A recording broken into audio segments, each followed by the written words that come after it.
and one of the important theme, that is higher education and society. We today will discuss on this theme, higher education and society. For interacting on this theme, today we have with us a very senior personality, Professor M.A. Sudhir sir. Sudhir sir, we are audible to you? Hello.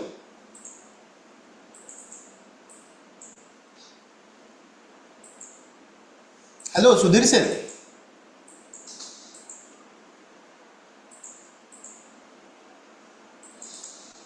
I think he is disconnected again.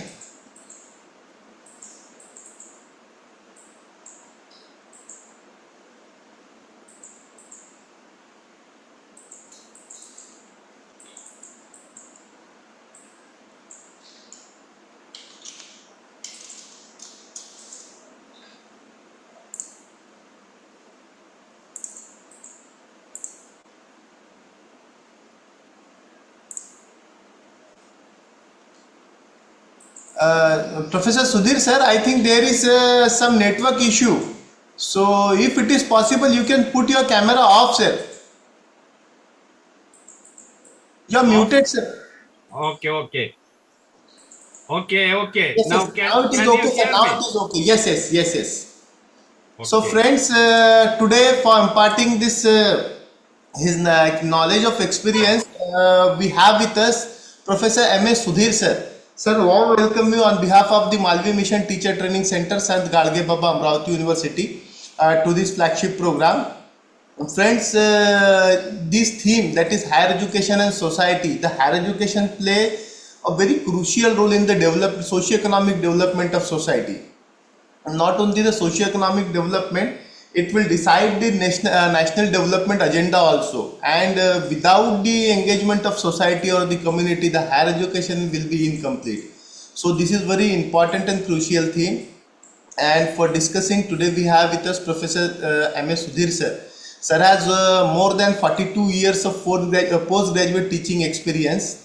He is a specialist in the higher education reforms, rural development, peace education, teacher education, and educational research. He was the former Dean of Faculty of Rural Development and the Professor Development of Applied Research at Gandhigram Rural Institute, that is situated in the Tamil Nadu, and now it is a deemed university. Presently, he is serving as the UGC Emeritorious Professor in that institute. He has served the Faculty of Faculty of Education, Northeastern Hills University at Arunachal Pradesh, prior to his joining to the Gandhigram Institute. From July 2014, he was appointed as the academic coordinator in the School of Pedagogical Sciences, Central University, Kerala. He was academic consultant at Peace College of Education and adjunct professor at the School of Pedagogical Sciences, Kannur University, Kerala. Sir has nominated on the various national bodies and organizations such as NCERT and the UGC. He has served on the academic bodies of number of universities. He was nominated as a member of the NCRTC Eastern Regional Committee, and he was served on the advisory board of NCET for the implementation of the teacher education program in the India. He has also served on the screening cum progress monitoring committee of ERIC to evaluate the research proposal and research project funded by the NCERT New Delhi. He was a member of the panel for the assessment of the accreditation of the Higher Education Institute by the NEP. He was also the visiting professor of the various Indian universities and served as an expert or resource person in various national and international conferences. He is one of the expert identified by the UGC for such kind of flagship programs, and he has completed 22 sponsored research projects, and under his able guidance 32 research scholar has been awarded with the PhD degree. Sir is the author of 12 books and monographs. He has contributed for the 16 book chapters and written 12 books review. He has also published more than 100 research articles in reputed national and international journals. He was also the executive editor of the Journal of Extension and the Research. Friends, there are n number of things which I will tell to regarding Professor Sudhir sir. But two or three most important thing is that when the government of India has launched the SAARC regulation, that is the Teacher Education Program, and that time he was the member of the that committee, and he has visited the Sri Lanka. Thereafter he was also assist the government of India for organizing in-service teacher training program sponsored by the Ministry of External Affairs and Higher Commission of India, and as well as the Sri Lanka. This is the brief introduction with regards to Professor Sudhir sir. And as I told the various positions as Sir has held in various Indian university, not only Indian university, he is a policy maker. So we will take the benefit of his experience in today's session. Friends, if you have any questions or the queries with regards to the development of the society, you can directly ask to Professor Sudhir sir. I will not take much more time, sir. I again extend my warm welcome to you and request you to start with your session. Sir, please. Thank you very much for introducing me and welcoming me to this program. Extremely happy. A very good morning to all of you. Greetings from Gandhigram. It is indeed an honor for me, and I am pleased to participate the orientation and sensitization program organized by the Sant Gadge Baba Amravati University. Distinguished Director Dr. Muhammad Atiq, esteemed participants, that is teachers and even some of the scholars. I'm grateful to Malavia Mission Teacher Training Center of this university for giving me a chance to address the participants, that is the teachers once again. And I think this is the third time I am addressing the programs of MMTTC within a span of last one or 2 months.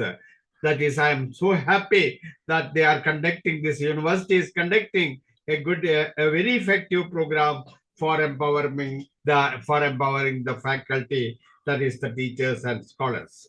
And that today's session, the present session, as mentioned by the director, that it is a very important session, and we look forward to this session, that is higher education and society.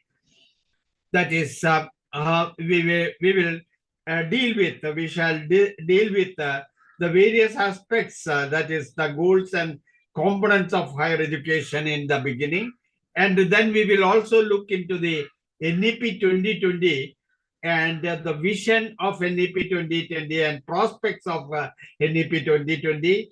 Then we will discuss a little bit about the education for social and sustainable development and psychosocial development of the people. And academic resilience also, education, how far the education will lead to the academic resilience of our society, that is the welfare and wisdom to our students as well as to the society. If time permitting in the session, I have a session up to 2 o'clock, so we will discuss a little bit about education for women and youth development, some of the models we will bring, role of higher education in research for policy and practice, and some of the learning strategies also we shall examine during this session. With these words, let me start with my the session straight away. And hopefully the session, we can have the session, of course we can have during this session, we can have a lot of interactions. I appeal to you we can have some effective deliberations and lively interaction. That we used to promote this during our sessions in the last 3 meetings with MMTTC here. So the same, I hope and wish all of you will attend and enjoy these sessions very well. Now let us start with higher education. Hopefully, you can help me from that end. And I have requested the director to circulate this slides to all of you. It has been developed by me and with my scholars. Dear fellow teachers, coming to the topic, as you know, higher education in India is a very ancient, diverse, and massive system. There is no doubt about it. It is a very ancient system, and we have very glorious universities, Nalanda, Takshashila, Vikramshila, and all. And even in South, Tanjavur, the centers in Tanjavur, they were all seats of higher education at an early date. But then also we have brought up this system as a very diverse system. We have a most number of programs offering in our colleges and universities all over and it is told that India is one of the countries having the maximum number of academic programs and research. So that is also that is second aspect, that is we are very diverse in our program, and it is also a massive system. It has shown unprecedented and rapid expansion during the last 2 decades and is considered to be the second largest tertiary education system in the world. The main challenge is with the quality of higher education. Of course, the recent indices shows that many of our institutions, including some of our universities, even our private universities and our IITs and Indian Institute of Science, they are coming in within the first 20% of the best universities in the world. Very, very recent report, you can go through it. That is a silver line for our progress. And, we have the firm faith in our higher education that is definitely it is going to contribute to the development initiative and social responses or the social reforms in India. So in India, it is very rich, diverse history dating back to ancient times. The system has evolved over times and plays a crucial role in shaping the educational landscape of the country and also bringing development and social reforms. And we believe that higher education has a tremendous transformatory potential to transform the society, to transform the individual. So with the persistent effort, we can enhance our quality standards and accessibility. And even these are the goals envisaged by NEP 2020 also.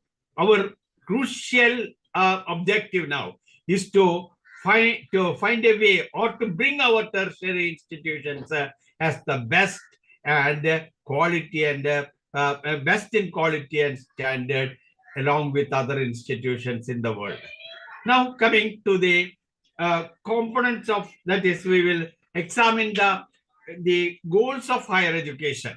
As we are dealing with the education, higher education and society, first of all, we will examine the goals of higher education. Then we will go into the various aspects of social development and all.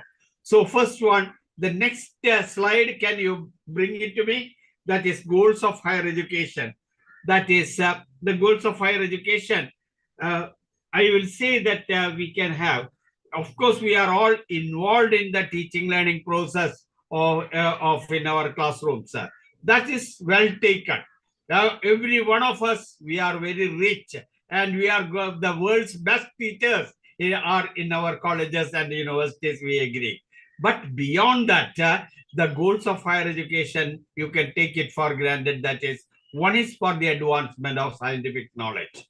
Whatever subject or whatever discipline we are concerned with, we have to advance the knowledge in that field. Perhaps in the school and all, it is only the transforming the knowledge. But here it is transmitting the knowledge in the school curriculum and all. But in higher education, we have to evolve or create new knowledge. Whatever field you are, whether it is health or psychology or history and all, we have to advance that knowledge in the area. Please remember that this is very much needed as one of the crucial roles of higher education in India. Second one is also very important, that is promoting the sustainable development of the society. Not only that we are advancing the knowledge, but how to make use of this knowledge and how this knowledge can be applied for the development of the community, of the people around us, even for the local, regional, or national level. And promoting the social sustainable development, taking care of the present generation and the coming generations. And the development should succeed in such a way. It should contribute not only to this generation, but we are looking for the generations to come. So that is the second part of our sustainable. Even science can help, that technology can help, or health sciences can help. So don't think that only sustainable development is only for social science people. No, it is not so. For every discipline, they can contribute. All of us, we can contribute to the sustainable development. And third one is we are already involved in this, that is the harmonious development of our students. We have to take care of our students. Not only they are learning in the classroom, but also their all-round development. That's why NEP also says it is the holistic development of our students or the individual. That is the that is the crucial aim of higher education in India. So I will wind up here saying the goals of education: scientific knowledge, sustainable development, and holistic development of the learners. These three categories, these three will constitute the overall goals and missions of higher education. And for achieving these goals of higher education, can we go to the next slide, please? Whenever I discussed in the last session also they were telling how can we achieve this. So, then I thought I had a vision that, how can we achieve these visions? You should have a means. And higher education have a number of tools. And these are the main tools with which we can go for the higher education. Each one of us, when we enter as a faculty into the portals of tertiary or higher education, we have these three components we can very well use. One is teaching, second one is research, and third one is extension. Teaching, of course, that is a bread and butter to us, but now it has undergone a lot of changes. When I joined Northeastern Hill University in 1979-80, I had to teach only through traditional methods. Offline, you have to go to the campus, classroom, and interact with the students. So we were not very much concerned about the other ways of teaching at that point of time. But at the turn of the century, we have changed into the digital platforms. Of course, digital platforms, they have their own limitations and all, but a teacher or an expert in education should be proficient in having the teaching learning program online also. So that's why the second one is also equally important. We can have the digital platforms or digital pedagogies, digital methods for classroom management or teaching learning process at higher education. But after this corona pandemic, many of our campuses were closed and all. Then UGC has brought us the blended or integrated method of teaching. Both you can have both offline and online, and we have developed a number of models in blended or integrated or hybrid method. So you can use offline. Some of the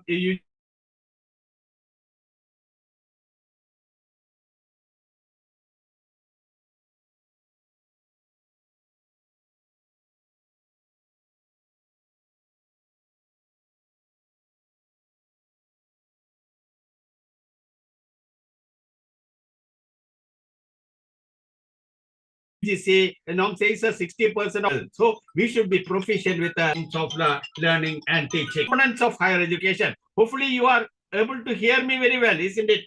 So, okay. Then, so second aspect is this is teaching is a major instrument with us, but we have to have not only the teaching, we have to have the research. So that research is to, we should have that research is, teaching is mostly we transmit the knowledge, whereas in research, we construct or we create the knowledge or we advance the knowledge.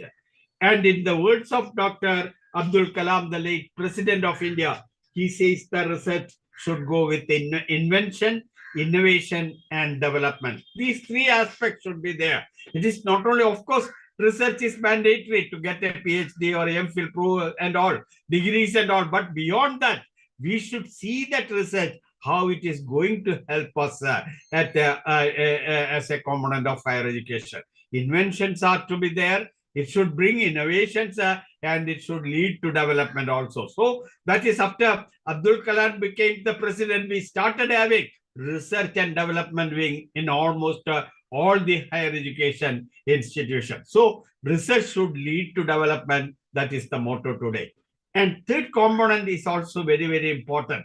I never knew that it is as important as, only when I joined in Gandhigram Rural University at the turn of the century, they told, Sudhir, you are doing very well with the teaching and research, but we want you to do extension services also. You cannot be along only. I was in the Department of Applied Research. You cannot remain only in your lab or in the classroom, but we want you to take your knowledge and expertise to the people around, to the society around. So then I found out extension is an important component which we are lacking. Many of us are not having that training and all to have better extension program. So that, universities like we can even start with that. Each one of us can contribute. We can have collaborative attempts, class service programs or research program or collaborative teaching and research program. Even we had collaborative teaching or training programs in Sri Lanka.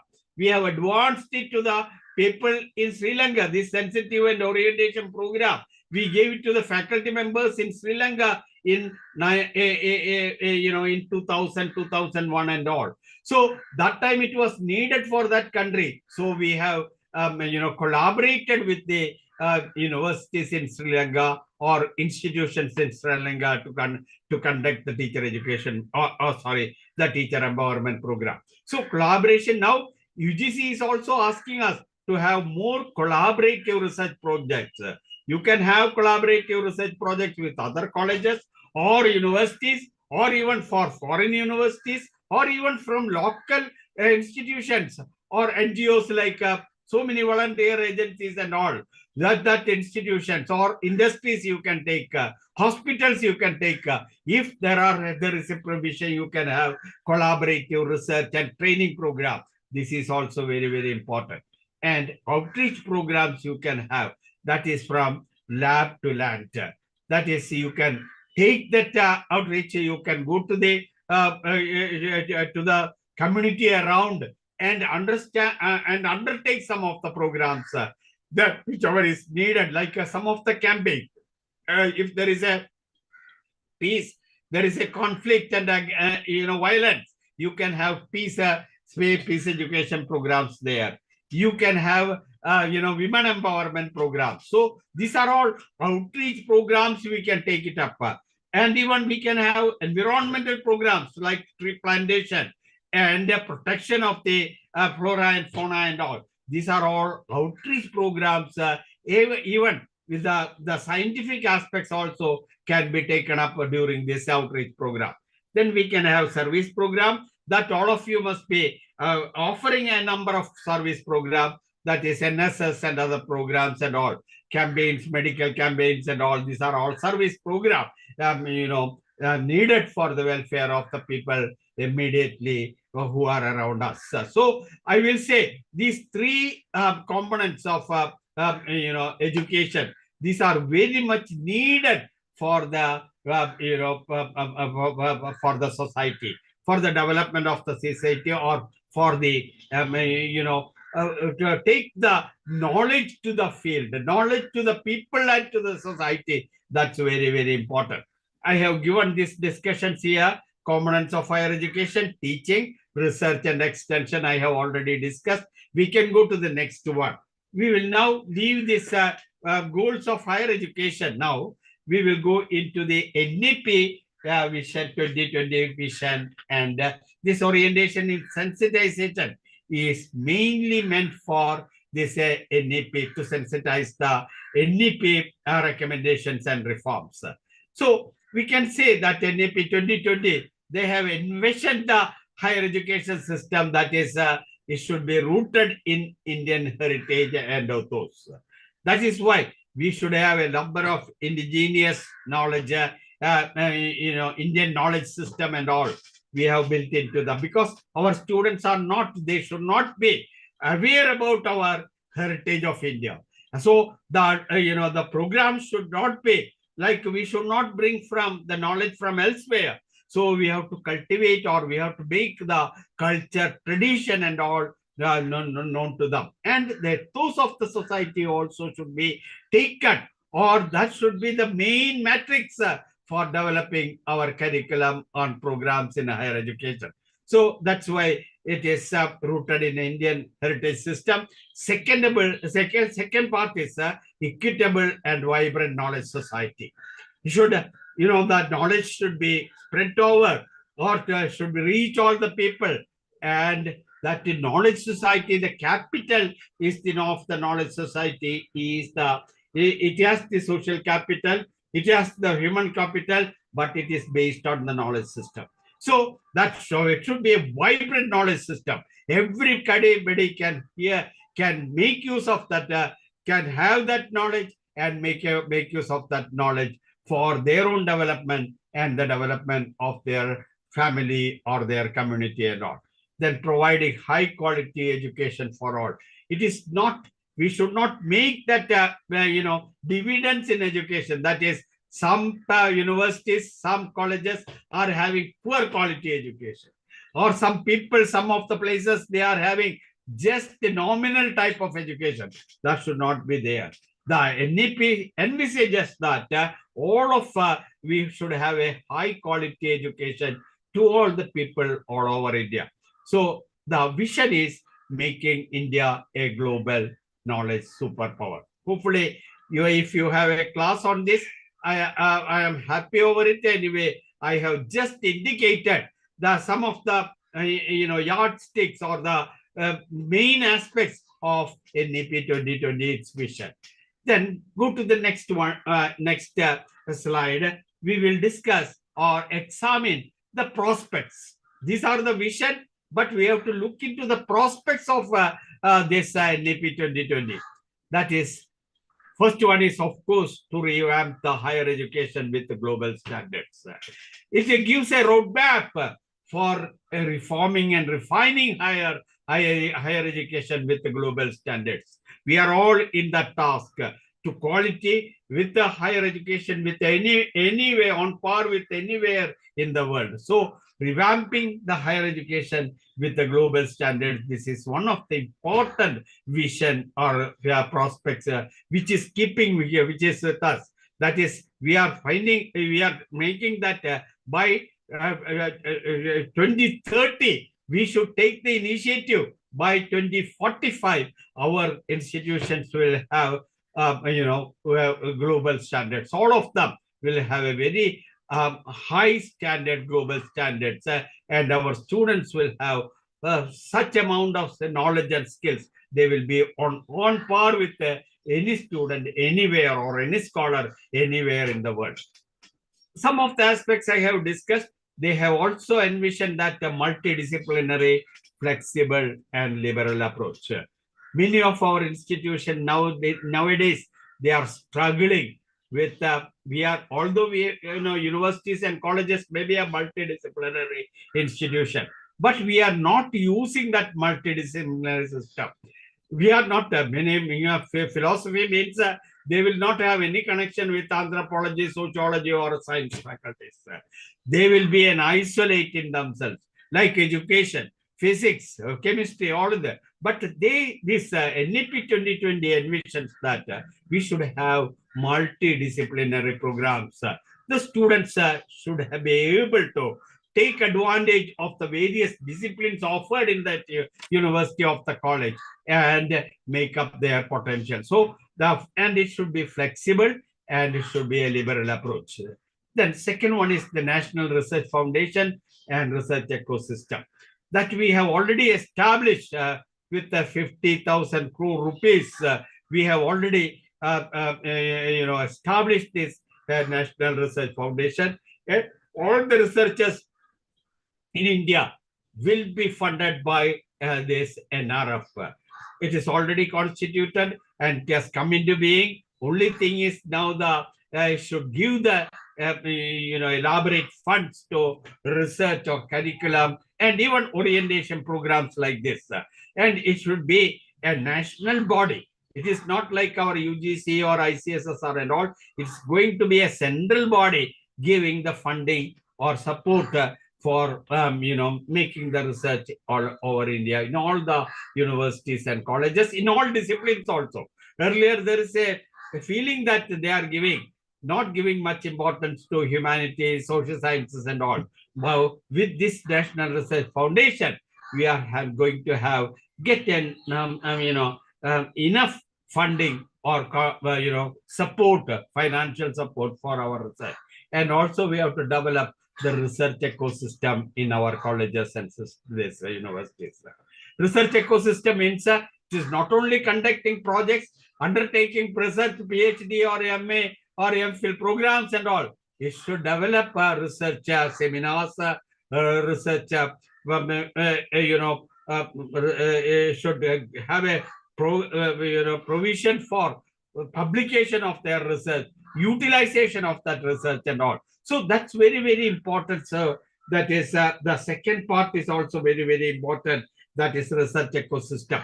Even it is envisioned that in our curriculum also should be centered around the research programs so that this research can be developed in our universities and colleges. And NAC also is giving so much importance nowadays for the research ecosystem in the universities and colleges. And academic and institutional autonomy is also envisaged by NEP 2020. Why not? That education institutions can become autonomous and they can offer their own programs, their own assessment system, and their own ways of creating and constructing these programs with the local needs of that institution. That's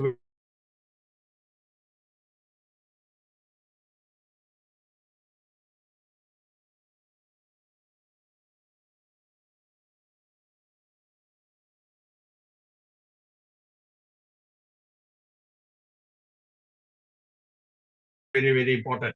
I wanted to where we have least number, but this NEP to the teachers and for the institutions. So we can think about that institutional autonomy. It can also come up in the future. In future, then another one is internationalization, digitalization, and transparency.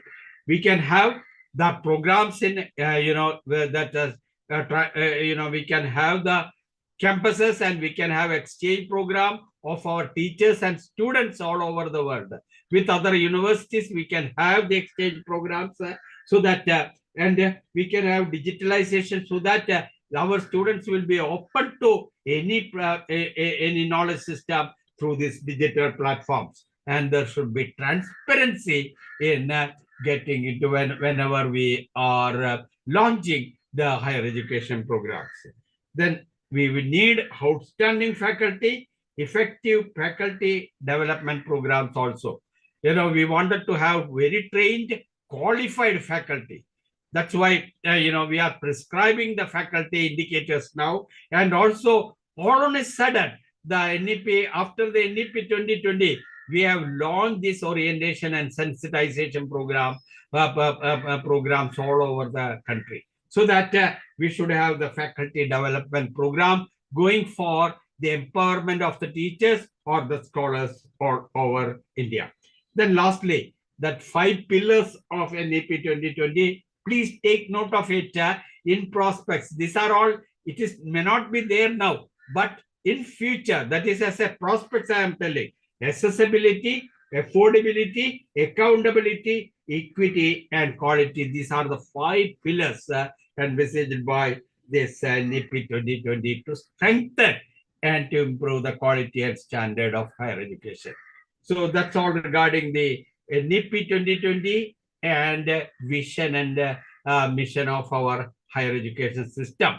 If you have any questions, I can pause for a while and take that questions. Otherwise, I will go into the social aspects of my lecture, this session. Okay. Any questions? Hello. Can you hear me properly? Hello. Hello. Yes, sir. Yes, sir. Yes, sir. Are you able to follow? Thank you. Thank you very much. Because sometimes there is a problem with my, this internet here, Wi-Fi. Okay. Sometimes it goes on off, and so I have connected to my mobile also. But okay. Oh, any questions, dear participants? Otherwise, I have 3 aspects now to discuss with you within the next half an hour. Before that, if there is any questions on NEP 2020 or on goals of higher education, I can answer, or you yourself can answer and tell me.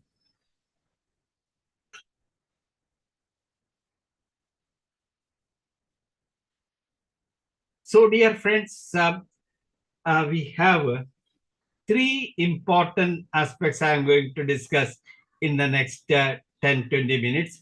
One is education for social development. When we think higher education in terms of society, we have to consider how far education helped in the social development.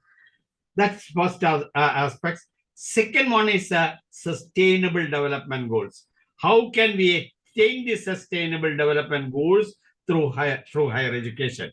Third one is how can we achieve the psychosocial development for each individual or each society? Some psychosocial aspects are there related to themselves and the social aspects. So psychosocial development, how we can reach.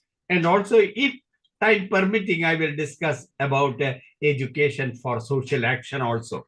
Social action is also very, very important. So how we can promote or foster social action through our higher education system. So let me start with the first one, education for social development. As you know, dear friends, education serves as a cornerstone for social development. It is not only that, initially we have told about it should be learner-centric, learner-oriented and all. But beyond that, each one of us you should have a concern for society. Whatever, learners we are bringing up, or whatever is got a transaction we are going on in our classrooms and all, ultimately, this should be helpful for the development of the society.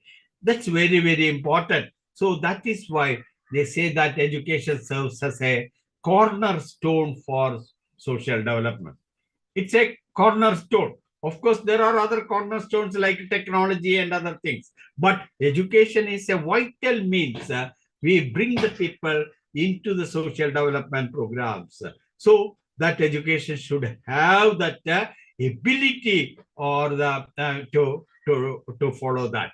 So first one is it fosters communal well-being and progress. That community, its well-being and progress is dependent upon.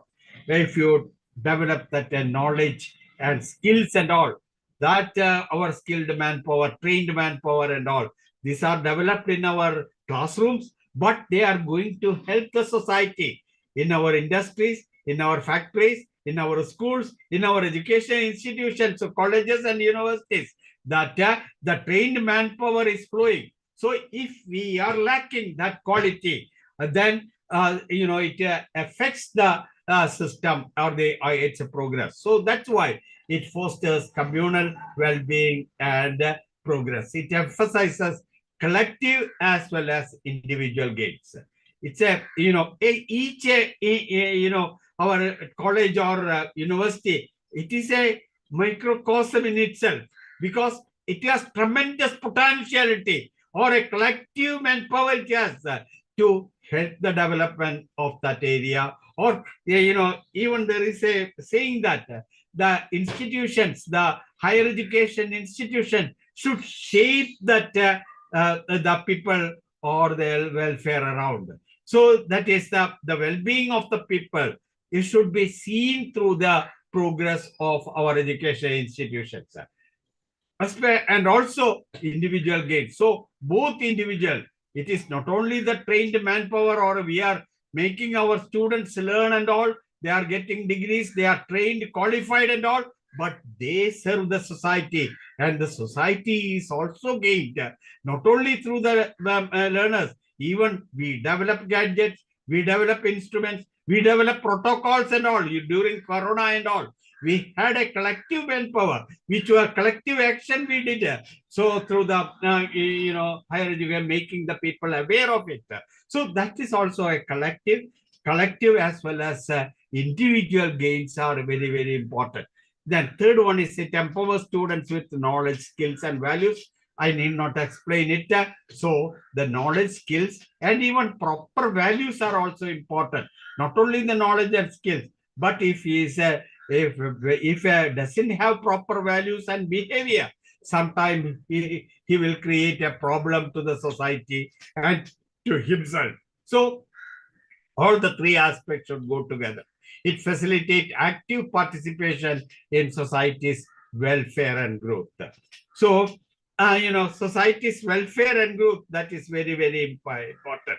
Even I had, when I joined Gandhigram, there what I say, Vice Chancellor, he used to tell me that society's welfare is very, very important. Student, so you have to you have to do the experiments and all, or you have to do these things in your classroom or lab. But these things you should take to the people. So then the people that should go for the welfare of the people. So he was envisaging that lab to land program. That is, if you take the expertise, you make the interventions, and you create this knowledge and all that, or even technology and all that, you take it to the people, and that will create solve many of their problems, or it can develop, it can bring empowerment and development among the people. That's very, very important. So lab to land programs are also very, very important. And also this, he says in a reverse direction at a later stage, saying that to the land, to the lab also, you will get enough and more areas for your research. You will identify this problem from when you go to the extension programs and all. So you can bring those things and you can study that in their in your laboratories also, so that we can develop proper interventions and for the development or the welfare or the growth of the people. It encourages civic engagement and economic development. Because most of the things should mean to the eradication of the poverty, engage the people to get an a good employment, and they should have improve their quality of life. They should have the economic development or economic dividends that will give them a better quality of life. This is very, very important. It enforces human-centric approach. Higher education, if you make that learners very good, skilled and engaged and all, that we will say that it is a human-centric or social-centric approach we follow through education for the development of the society. So that's all regarding social development. If you have any questions, you can ask me now. Otherwise, I will go into the next one, that is education for the sustainable development.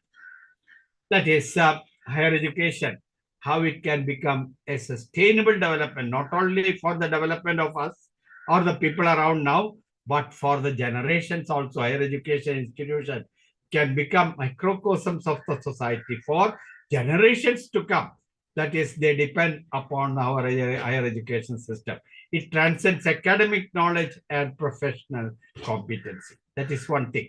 That is, our academic knowledge and our professional competency should lead to the development of the society. And it promotes critical thinking, social literacy, and ethical reasoning. Critical thinking is very, very much important. Students or the people should not accept everything blindly. They should see that they should critically understand it, critically analyze it, and they should have a critical knowledge about it. And social literacy, they have to have a knowledge about the social problems and all. They should not say it is somebody else have to bring welfare for us. No, it is the welfare for all of us, and an ethical reasoning.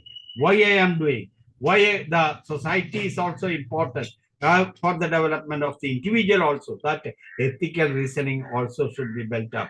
So that is from the sustainable angle. So reflects, shape cultural norms, political ideologies, and socioeconomic patterns. We have to develop the cultural norms, political ideologies, and socioeconomic patterns in such a way. Not only protect our resources and all, we can utilize that resources, but don't exploit that resources fully, so that the next generation should not suffer. So that our ideologies, our socioeconomic patterns and all, or cultural patterns in such a way, we use it, but the resources also can be protected, or it can be generated, or we can make a recycle that. That is we are making that sort of a cyclical approach nowadays. Circular economy and all. It is not only a linear economy. Now we can make use of it in a circular economy, so that the next generation will not suffer. So that type of an ideology or socioeconomic development patterns we should it is being envisaged from higher education. It prepares future leaders who become champions for change. So this is very, very important. Many of our outstanding leaders, we should see that our institutions have very popular leaders, and even the leadership initiative program should be there. I can give you one or two examples. I do not know it will become for all of us, but I will say that they are catalysts for changes, or they are even I have told that they are the champions for change. I will give you two examples from Tamil Nadu. One is the former, both of them became our presidents of India. First one is a philosopher's statement, Dr. Sarvepalli Radhakrishnan, who was a product of Madras Christian College and Madras University, 1952 to 62. He became our vice president of India, president of India, and is considered as is one of the best researcher in philosophical research, or and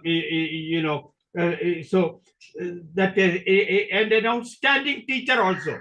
So I can emulate him as one of the champions for bringing welfare to the teachers, or research in various areas of Indian culture and traditions and all. Then second one is Dr. Abdul Kalam. I have already mentioned about him, an aerospace scientist and a statesman who also became our president of India.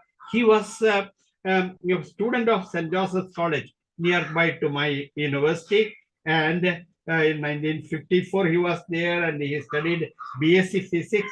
Then he moved into the aerospace engineering at Chennai Madras Institute of Technology in 1955. Then he became an aerospace engineer and later space scientist and renowned scientist and president of India. So what we say that future leaders also should be brought in. Very, very outstanding leaders. We should see that they are being promoted and their potential should be, that is potential. We have to enrich their potential and they would be able to make use of their potential for the development of the society. So that is very, very important. We have to see the champions of change from our universities and colleges. Ensure societal achievement, advancement in inclusive and sustainable development. Inclusive development, I will say that we have to see, we should not ignore any backward areas or people with the CWSN and all, those children who have learning difficulties or mental retardation and all. So those people also we should take into consideration. So we should have obtained program for the welfare of these people, and inclusive education should be promoted. So I will say both inclusive and sustainable education or sustainable development are the goals of higher education. So you can think about this higher education as achieving these goals of sustainable development, not only social development that I have already mentioned earlier, but now I am coming to the sustainable development that is also looked into by the higher education institutions and we teachers. And I will mention all the 17 sustainable development goals for your these are very, very important. We have to achieve this goal by 2030. And NEP also says there should be rigorous action for achieving the sustainable development. That is, the goal one is no poverty.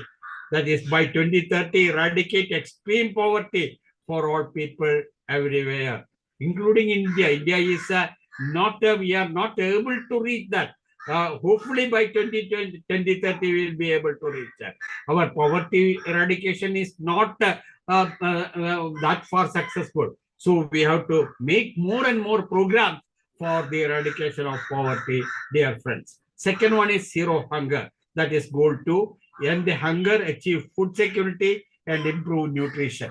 So I will have we should have food technology and nutrition programs and all home science courses in our higher education institutions. Then goal 3 is health and well-being. That is good health and well-being, ensure healthy lives and promote well-being for all at all ages by 2030. By 2030, all of us should have a decent living and out of our, this very many diseases. We should have a confidence in ourselves. We will get the right type of health and medical care for, that is the third goal number 3. Then goal number 4 is quality education. This is very much concerned with us.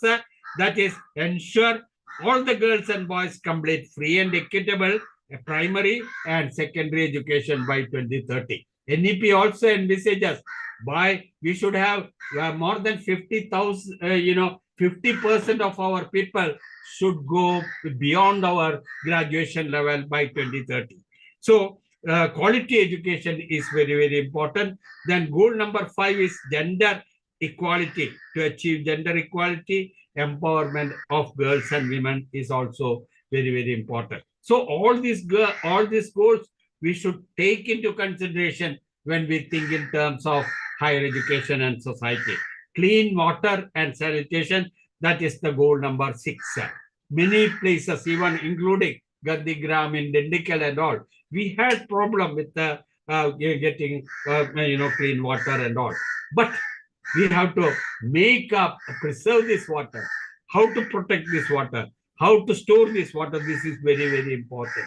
That is, ensure availability and management, sustainable management of water and sanitation for all, especially in the villages of India by 2030. And goal number 7 is affordable and clean energy. Make use of this, ensure affordable, reliable, sustainable, and modern energy. Like I used to see even in Delhi, I used to see it is a 100% clean energy traffic you have. We are, many of the buses that roadways in the, Delhi Transport Corporation, they have changed into completely into electric buses and all. So that is a clean energy projects. Not only in Delhi, in Bombay also, in Chennai also. But this we have to bring it to the rural areas also. Many of the rural areas have the problem because of the petrol or diesel, that pollutions are there. How can we make target this clean energy by 2030? Then decent work and economic growth for all. Promote sustained, inclusive, and sustainable socio-economic growth. Meaning that is, employment is also very, very important. It is not we think about giving higher education and quality higher education also we are thinking. But what about using that manpower or making them employed? Otherwise, these students, they will become more, strained, and also they will become more anxious, and even they will get more frustrated if they are not getting a job. So we have to think in terms of giving them a decent work and a job, so that there is a quality of life will improve. Then goal number 9 is industry, innovation, and infrastructure. Build a resilient infrastructure, promote inclusive and sustainable industrialization, and foster innovation by 2030. More number of industries, indigenous industries we can have. That is, when we can have mega industries and even IT companies and all we can bring, so that we will get that will become that will go for as a part of our development, and also it will give a chance for our students or the learners or the students to get employed. That then goal number 10 is reduce inequality within and among countries by 2030. Many of them, India is supposed to be very low in human development index also. So this dividend should go, that equality. We should try to raise our the quality of life, so that we will come up on the development index very soon. Goal number 11 is sustainable cities and communities.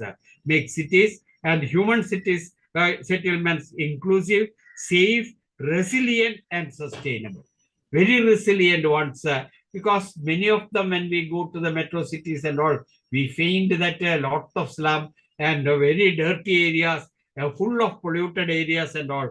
But there should be campaigns for developing these areas into safe, resilient, and sustainable areas by 2030. Responsible consumption and production. Ensure sustainable consumption and production patterns. We should bring our production and our consumption also there should be a equitable balance, and we should not destroy the food. We should not waste the food and all. That should be that ability also should be developed among our students, among the next generation. Then climate action. Take urgent action to combat climatic change and emerge. Like many of the societies, like many of the areas, even in India, we are threatened by the climatic variations, like even inclement weather and even cloud-based, earthquakes. So many of this, we have to have some action, and also we should have high-level research to predict this and to control this, so that the climatic action is also very, very important. Then life below water, because not only we are all life above water, but we have to protect our life, like our marine products, seas, sea resources and all. That also should be developed into a sustainable one. And life on land. that is protect the rest and promote sustainable use of terrestrial ecosystem. That is very, very important.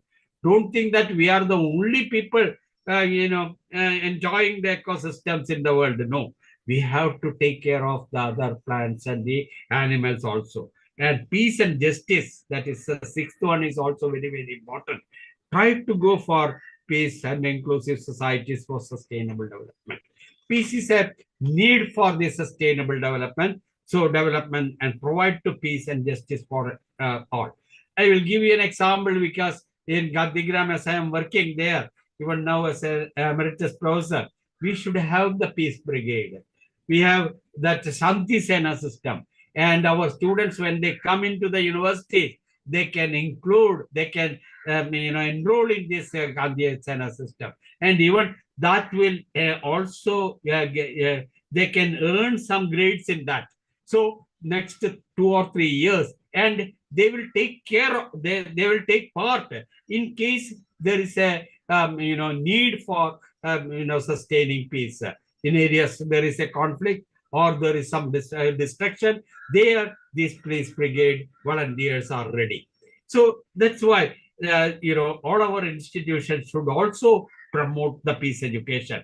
Goal number 16 and goal number 17 is partnership to achieve the goal. We have to have the partnership. Various institutions should collaborate together, even state to state, that the countries to countries, we can help each other so that the global partnership we can bring in for the sustainable development. This is the 17th goal. So I will say all the 17 sustainable development goals are very, very important. This is this sustainable development goals that will help.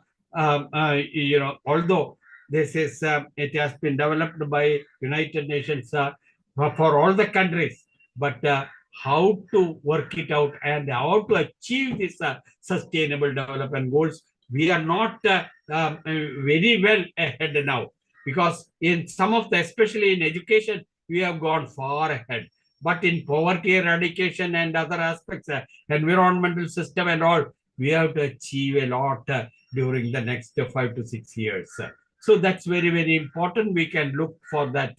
Then the third one is, I can complete one more aspect, like that is the education for psychosocial development. Can you go back the previous ones? Previous slide, please. Not the ICT. It is for psychosocial development. Because when I discussed with some of our professors here or senior faculty members, they told that social development, education for social development is important. Education for sustainable development is more important. And third one is education for psychosocial development. That is, psychosocial development means the development of the individual in the society.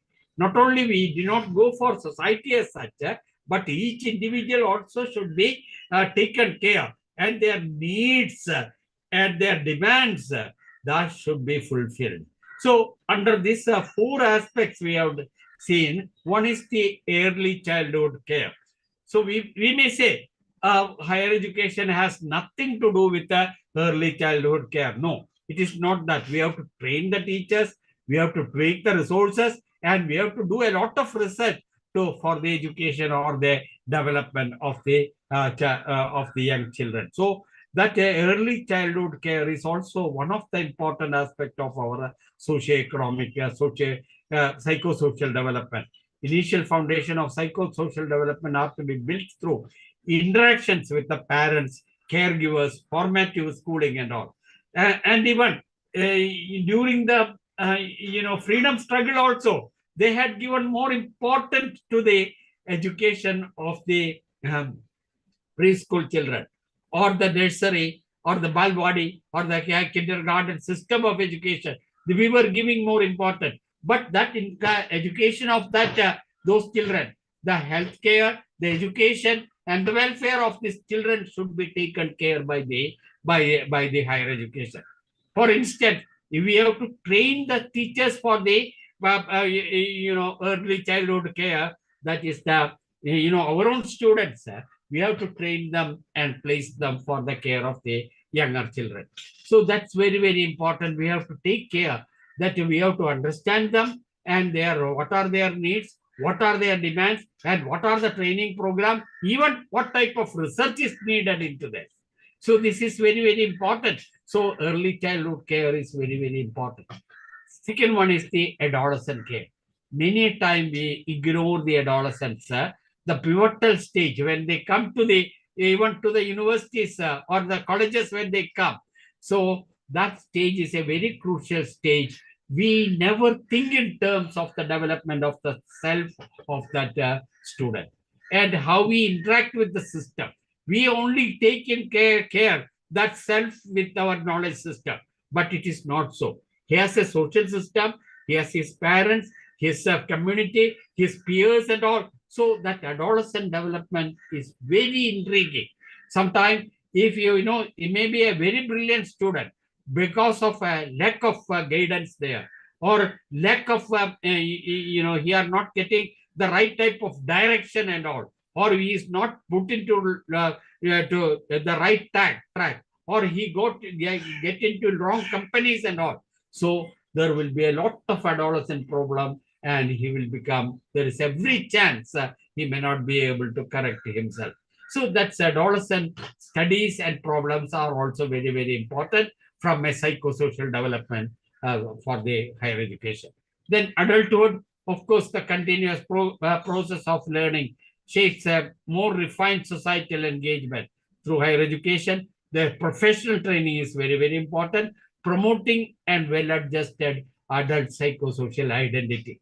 We are generating the knowledge, skills, and all. But once they are placed in a occupational setting or a job setting, so we have to see that they get engaged in that system. They should not become conflict. They do not have a limitation for doing. Many of them, they are telling, even many of our engineers and all, once they come to the trade, they are unable to cope up with that system. That's very, very bad. So we have to have an effective system that being adults or being employed, they should become very effective and efficient with the system itself. Then lastly, about the senior citizens. Earlier, we have never thought about the senior citizens, but nowadays, the population of the senior citizens or the old age population is very high in India, because we have very good healthcare and educational facilities and all now. So many of us are living above 70 and all. So we have to take better care. They need education, they need healthcare system, and they have even, say, individual attention is also very, very important. Otherwise, sometimes they will become vulnerable. So this old age, we have to make a number of studies about the old age population. Like we have even developed, higher education has developed a number of areas like social gerontology, applied gerontology and all. These are, and many courses are being offered like diploma courses or degree courses, or even research programs are there in many universities. So they are studying the welfare or the difficulties and the problems of the senior citizens or the old age people in India and abroad. So that also should be taken care. So I will say higher education has this distant goal of achieving psychosocial development of the population, early childhood, adolescent, and adulthood, and even the old age citizens of our country. That's all regarding this, for higher education about the psychosocial development. We can, I think we can go for another 15 minutes. Go to the next slide. We will, how we can help this, how can we achieve? Sometime you may ask me a question, sir, it may not be possible for us to teach all of them, or we cannot integrate all of them into our higher education classes or our curriculum and all. But we can, if you have a mind, if there is a will, there is a way. So you can take for the sustainable development, or psychosocial development, you can take the advantage of ICT. ICT that can, you can now, it has become an easy, that most effective tool for the development of the nation or the people and all. So ICT is very, very important. So, that how to make use of that ICT in a very, very effective way, in a positive way, that is very, very important. ICT may have drawbacks, or it may have, limitations also, or it may lead to some of the crimes also. That has to be taken care. But we have to make, students or people understand the positive aspects of ICT. First one is access to information. ICT opens the vast knowledge repositories, and even remote, we can reach any remote areas, and even communities, we can, earlier it was difficult, but now we have our social media or our ICT, through us we can reach anywhere, any corner, and we can get the knowledge from any other part of the world also to us, what's happening there, and how we can, how we can tackle that and all. That is, information is very, very important. That explosion of the information has happened through ICT. We can generate that information, we can record that information, we can make use of that information through our social media and all. Then connecting communities. ICT has also become, digital platforms are there, then we can social medias, and even WhatsApp groups and all. We can engage ourselves and even get collaborate, and even some of the innovative or the research acts, research benefits, we can inform them through our, through ICTs. We need not. Earlier, it was very difficult to reach or even to know about what's going on there, and how it is happening, how it can be changed, how these people can be empowered and strengthened. That was a difficulty at the earlier time. But now it is not so. Through ICT, we can manage very well. I can give you some example if I find a time after 5 minutes. Then third one is the eco-friendly technologies. Advancement of ICT to include energy efficient technologies. We need energy efficient and even time, we cannot waste time also. And we wanted to get that thing set, that technology for that crucial time, or even for treatment and other things and all. So even for developmental programs. So that is eco-friendly, that is eco-friendly technologies that are appropriate, and very, very appropriate technologies we have to make it. Very, very assistive technologies, even for CWSN or children with difficulties or have their problems, we can assist them through their technologies. So that eco-friendly technologies we have to generate it.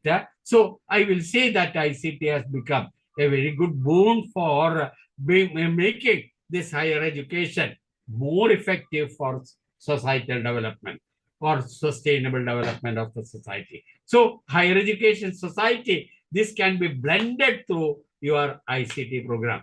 And I will stop with one of the research done by one of my students in Gandhigram.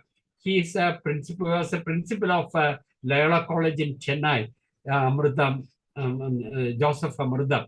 So Thomas Amritam. So he came to me in as an FIP scholar. He wanted to do his research in applied research department. Then when I asked, it was in 2000, 1999 or 2000, he got registered. So he wanted to do it on ICT. So ICT for the empowerment of the farmers. That was he was an agriculture economist. So he wanted a student, he was being a student of agriculture and economics. He wanted to use how this ICT can be used. So for their empowerment. Initially, I was also scared about how this project will take it up. But he has come as a FIP fellow. and he started working under me, and then he is going to visiting the farmers and all. That is, he made a mixed method study, initially visiting the farmers in their, in their fields, in their marketing, and even there. We have started that as farmers markets and all here.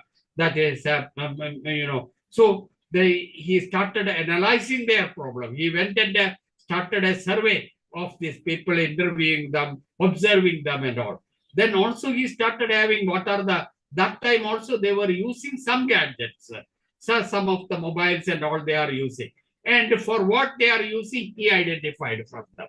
So then he had an idea how we can bring these gadgets. Through that, we can give them information regarding the agriculture, about the farming, about the seed preservation, about manuring, about marketing, and even about the produce, whichever is needed for the society at that point of time. Now, because some of the marketing products will become perishable in no time. So these are all he started gathering, getting this information.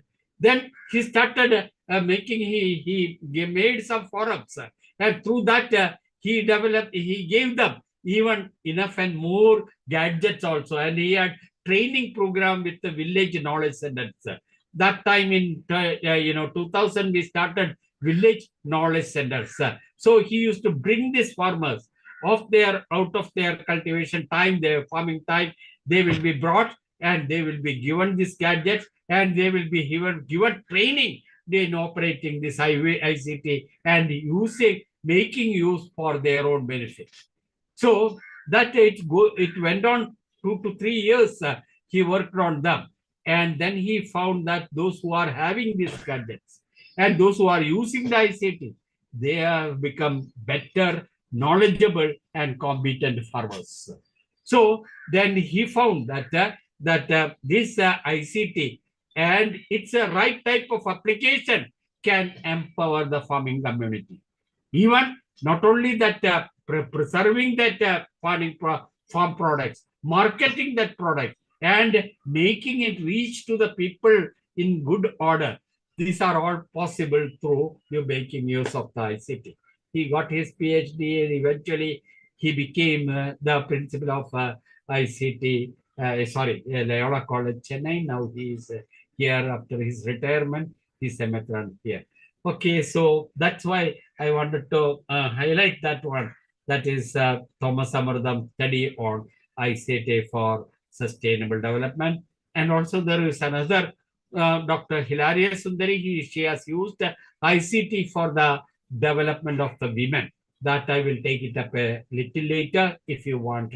Otherwise, ICT has tremendous, I will say, influence for information creation, connecting the communities, and even empowering the communities, and using these eco-friendly technologies for the empowerment or the development of these various areas. It is not only for agriculture, it can be even for all other sectors. We can make use of this ICT very well. Even for inclusive education, we can use ICT. Even for development of for youth empowerment also, we can use ICT very well. So women empowerment also we can use. Even tribal development also we can use ICT very well. So these are the areas I can give you some citation. Otherwise, you can think about it. If there are some questions, we can take up that questions for another 5 minutes. Then we will wind up for a break for 10 to 15 minutes. Thank you. Can you hear me? Hello. Can we stop here for a while? Or we can open it up for some discussion now? Hello? Yes, yes, yes. Okay. Most welcome. Please.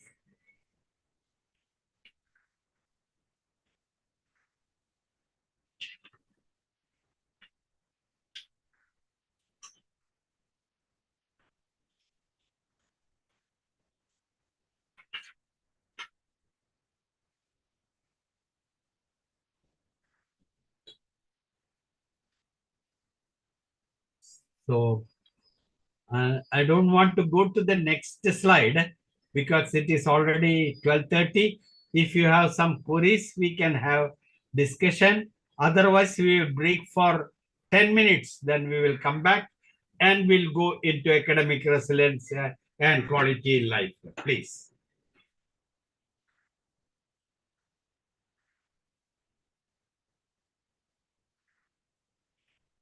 Hello. Any questions or anything?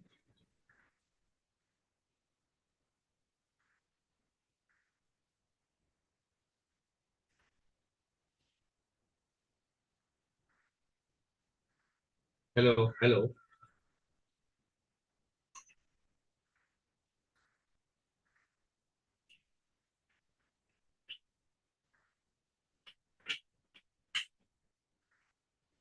Hello. Dear friends, dear teachers, hello.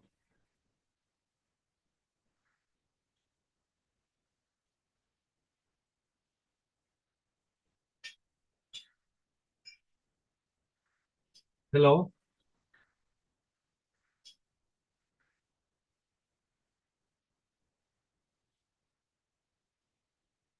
Hello.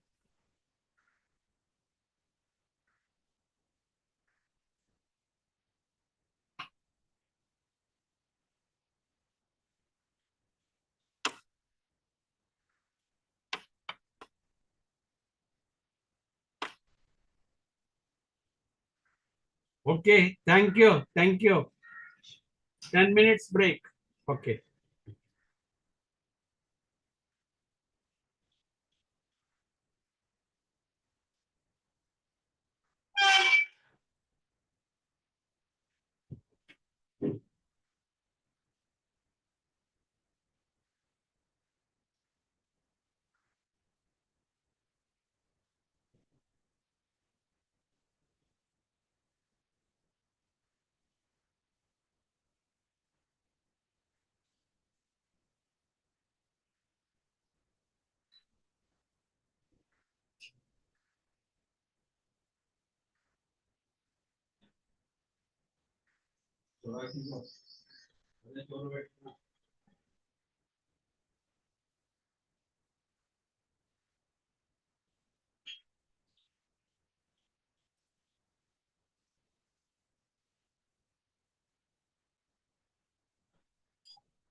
Hello, dear friends.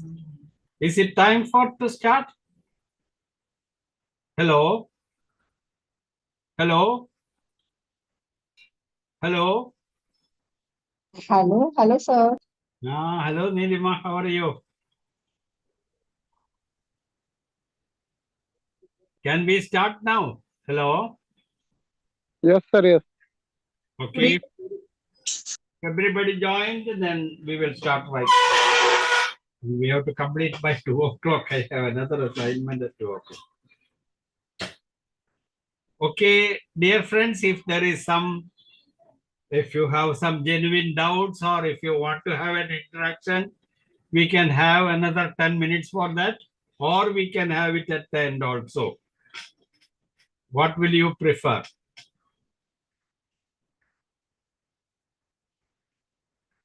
Nimi, if you want to have any questions, you can ask.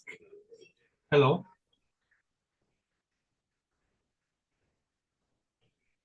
Hello.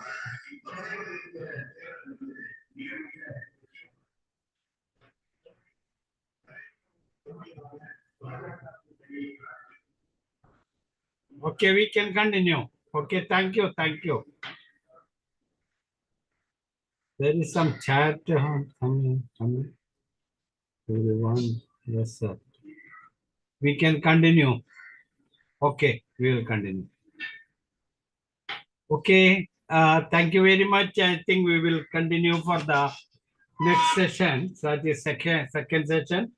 In the first session, we have discussed about our higher education in India and also the goals of higher education, components of higher education. Also, we have discussed a little bit about NEP 2020. What are the vision of NEP 2020? What are the prospects for with NEP 2020 to improve the quality? Then we have examined higher education for society. From that point, we have discussed more on education for social development, education for sustainable development of the society, and education for psychosocial development. And also we have seen the ICT for the psychosocial or sustainable development. So these are the areas which we have covered. Now I will just go before getting into this session, that is the academic resilience and quality in life. I will have a little bit of discussion with you on higher education and social action. Social action is very, very important. It is a very good area of study also. That area of learning and area of research, and even an area to promote for development and all. So the social action is very, very important. How our learning mechanism or our higher education institution, how they can take care of the social action, this is very, very important. So we can define social action. It is the action is a process that involves the coming of the minds of the people together. They can have a campaign for action, and they through that action they can tackle very complex issues, and even they can make use of their resources and volunteer to solve any social problem which is interested to society. I will say there are 2 or 3 aspects when you have a social action program. One is that awareness is very, very important. What is the social action for? What is the during the corona time, we were scared about this corona, the pandemic and all. So we were concerned about the social action. We were not unable to go out of our house and all. So the first thing was an awareness campaign. We were trying to make people aware all over India or all over the globe about this, about the pandemic and how it spreads, and what are the control or what are the ways to control this pandemic, and how to make our people save their life and to promote our their future life. So awareness are very, very important. For developing that awareness, we should have the advocacy and campaigns. That is awareness in itself sometimes will not help. It will help to a large extent. It will make knowledge and people will be aware about it and all. Otherwise, they will be blind and they will that itself will become a problem for spreading of the diseases and all. So awareness campaign is very, very important. Second one is the advocacy. How to, if they are aware, and what are the things to be, measures to be taken, how to curtail it, how to save ourselves, how to improve the societal actions and all. That is the second part, that is the advocacy and the campaigns. Then the third one is we can bring about the programs and actions. We can bring like, even during the COVID pandemic, first of all, we bring that social protocols. It was not the medical scientists. They came to the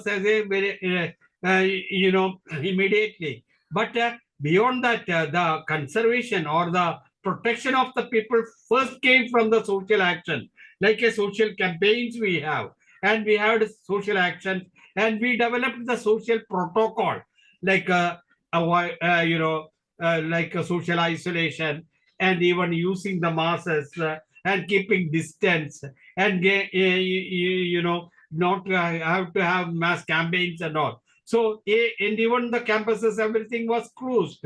So that is programs and actions where even social protocols, that program was also very effective. That's why we were able to save our life at that point of time.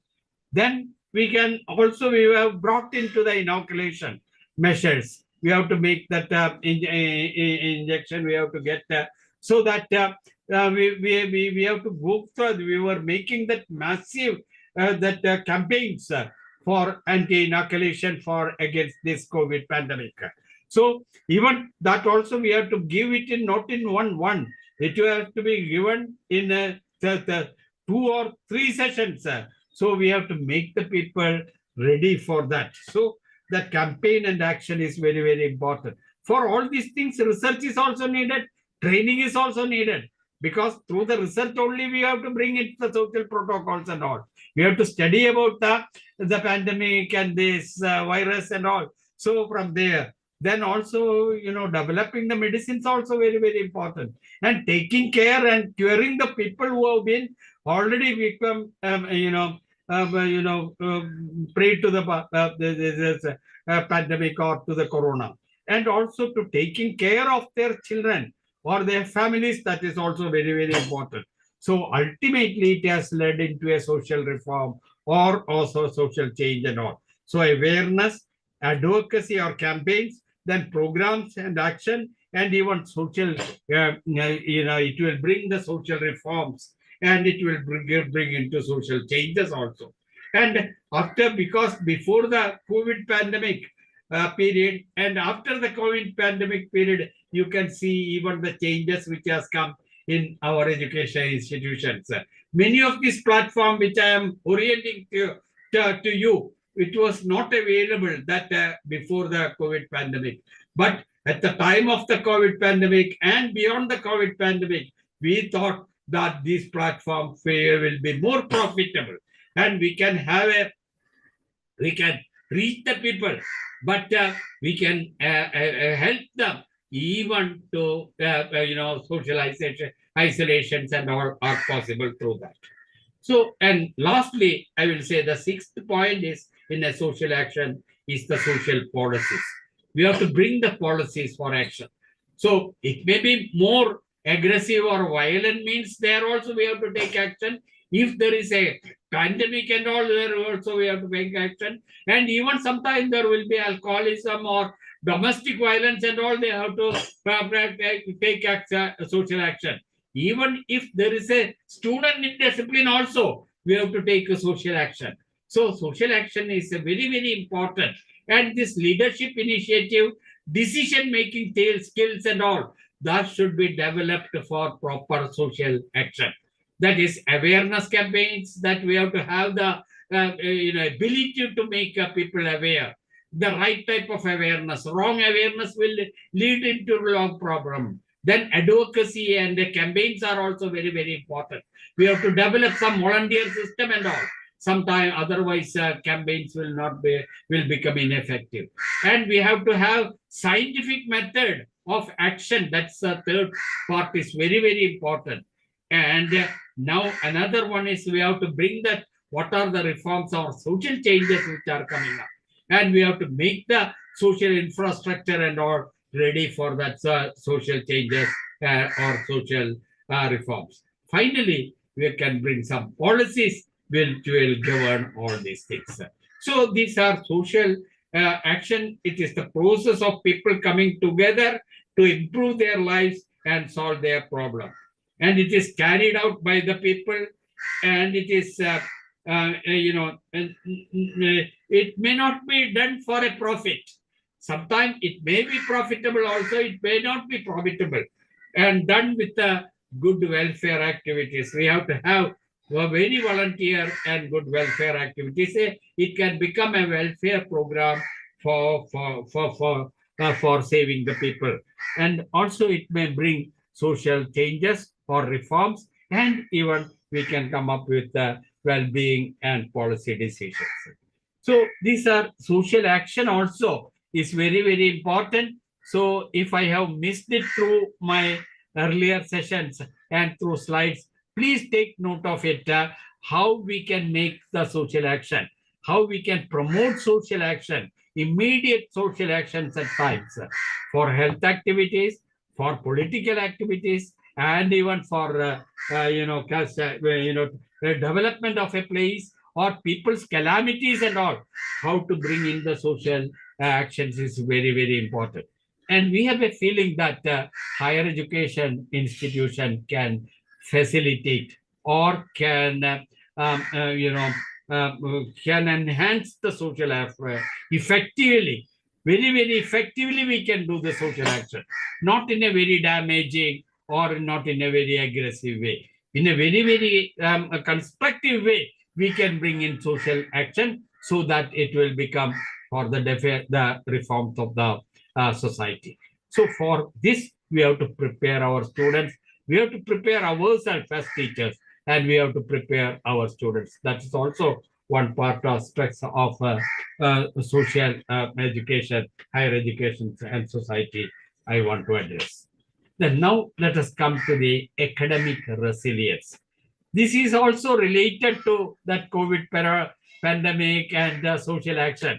But I will say academic resilience is beyond all this.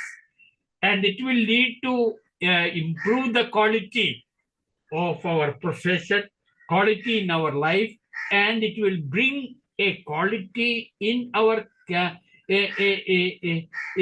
campuses also. Quality of student life in campuses. We should have an academic resilience. So academic resilience is very, very important.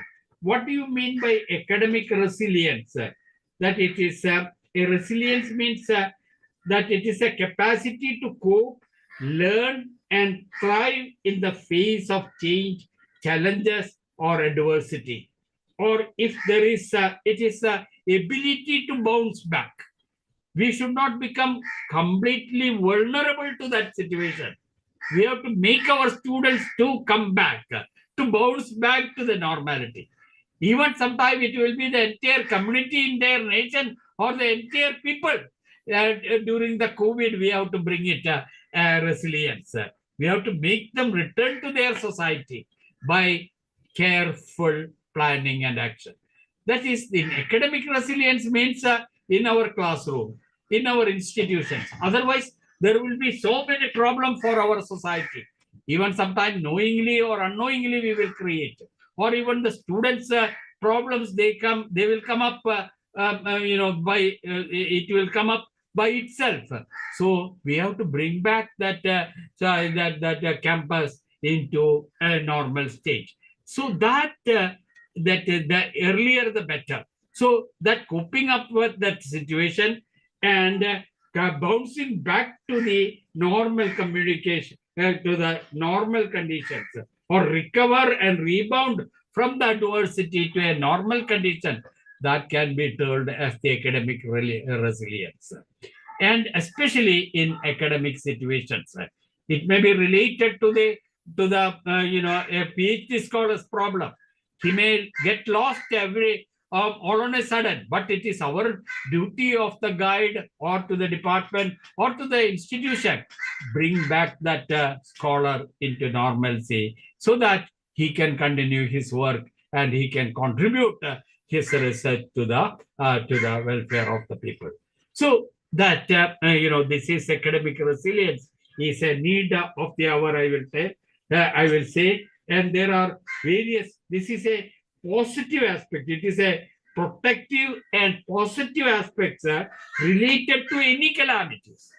It may be related from anxiety or stress, or it is adversity, or it is a life-threatening situation. So how to bring it back to the normalcy, that is very, very important, because we may not have one solution for all. It may be different situations, they demand different solutions for academic resilience or buoyancy. So I will discuss one or two aspects about related to it. One is personal competency. We have to develop the personal competency among our learners and our teachers, about our staff, academic staff, their teaching, non-teaching and all. That personal capacity is very, very important. There can be adversities or problems for our profession and all. So that academic challenges will be there. So then we have to build up the resilience. It will help contributing for the individual or personal welfare and the betterment of the life, to the classroom, normality to the classroom. That even sometimes otherwise we may lose so many days because of that that chronic situation.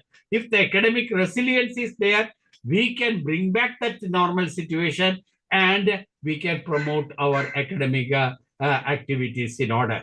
So that's why the earlier the better. So that is bouncing back capacity. We have to develop that personal competency among our students. And this is needed when they come and they join our classes from UG to PG sessions.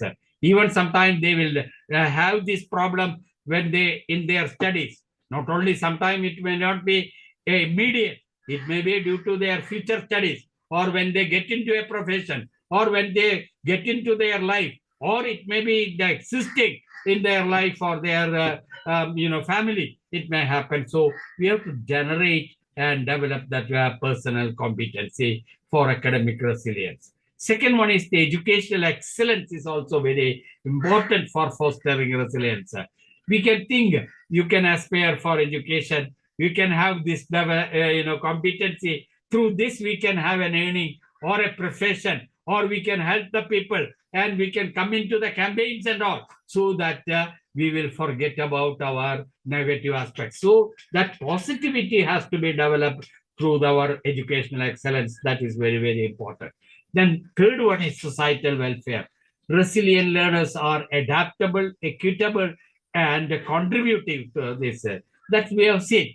Many of them, they will become positive and they are adaptable. We can adapt them, or we can accommodate and adapt them to the situations and all. They will be ready for a change, or they will be able to overcome that situations. Then we can equip them also well. The right type of attitude, right of behavior, and even control their they control their aggression and all. These are all contributive factors that we have to see for their classroom welfare or societal welfare. And societal development and welfare is very, very important. Societal development and welfare means our institutional welfare, classroom welfare, their family welfare, and their community welfare, the national welfare. All these things are related and various aspects of societal development and welfare. This we have to look into, and we have to develop this when we think in terms of the academic resilience well-being, or we can. All these are related to three aspects. One is the welfare of the students or welfare of the institution. Second one is how to become well-being within the institution or within the program. And third one, to reach the wisdom.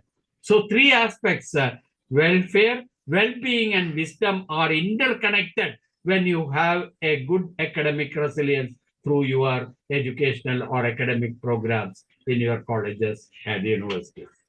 So that's all regarding the academic resilience and quality in life. Now go to the next one. That is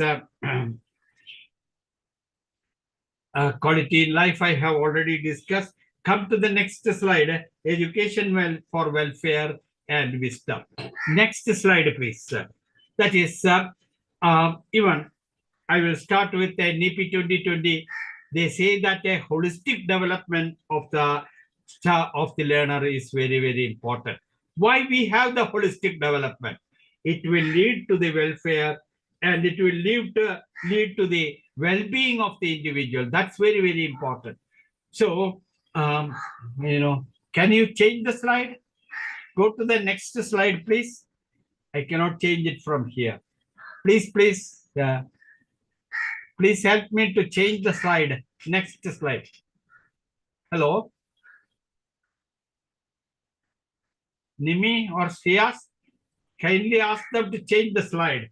So that is, first one is education for social development. That is holistic development.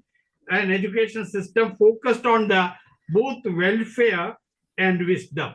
That encourages not only for our cognitive development, it should lead to our physical development, lead to our language development, it will lead to our emotional development, it will lead to our cognitive development, skill development, and it will be our professional development. This is very, very important. Amar Prakash, can you tell them to change the slide? Go to the next slide, please. Next slide. Amar Prakash. Sir. Next slide, please. Next slide. Slide change, please. Thank you. Please. So holistic development, that is being recommended in NEP 2020.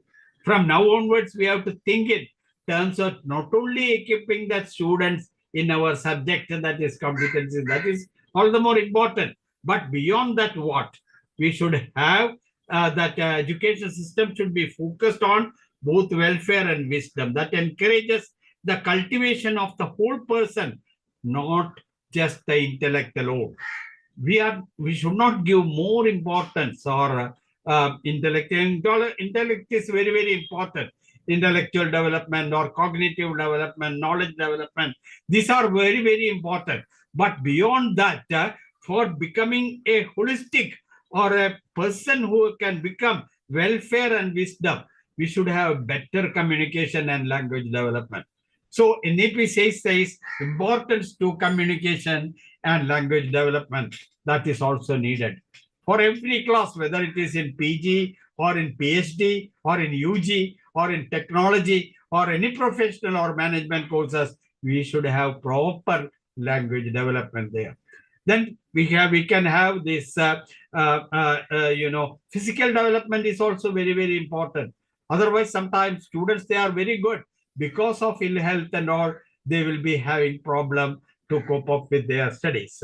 So that is, then third one is socio-emotional development is also very, very important.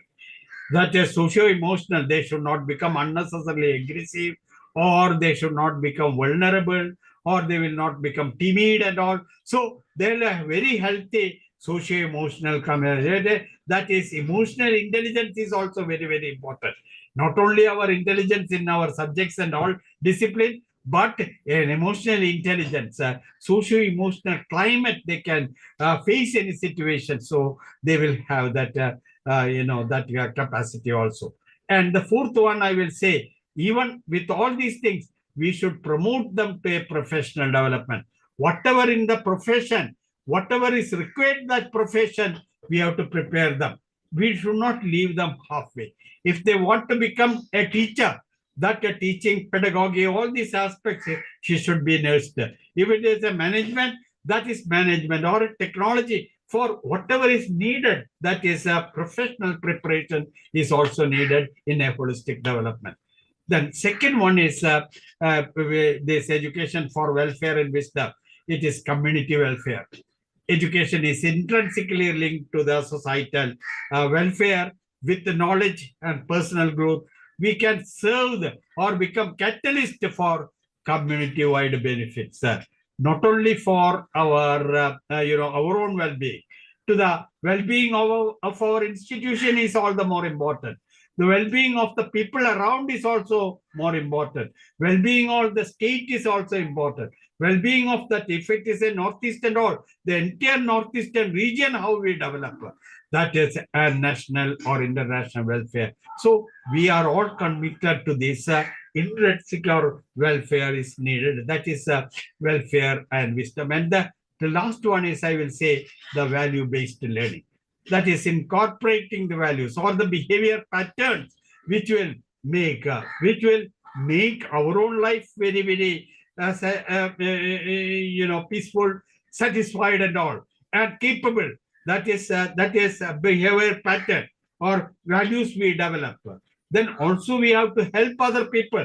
That is values like empathy, communication, or interactions and all. So that is behavior patterns. From a value-based learning, we should go into the behavioral patterns, the right type of decision making we can have, that we can solve the problems, and we can be helpful to others and all. So that behavior pattern and value-based learning also we should encourage.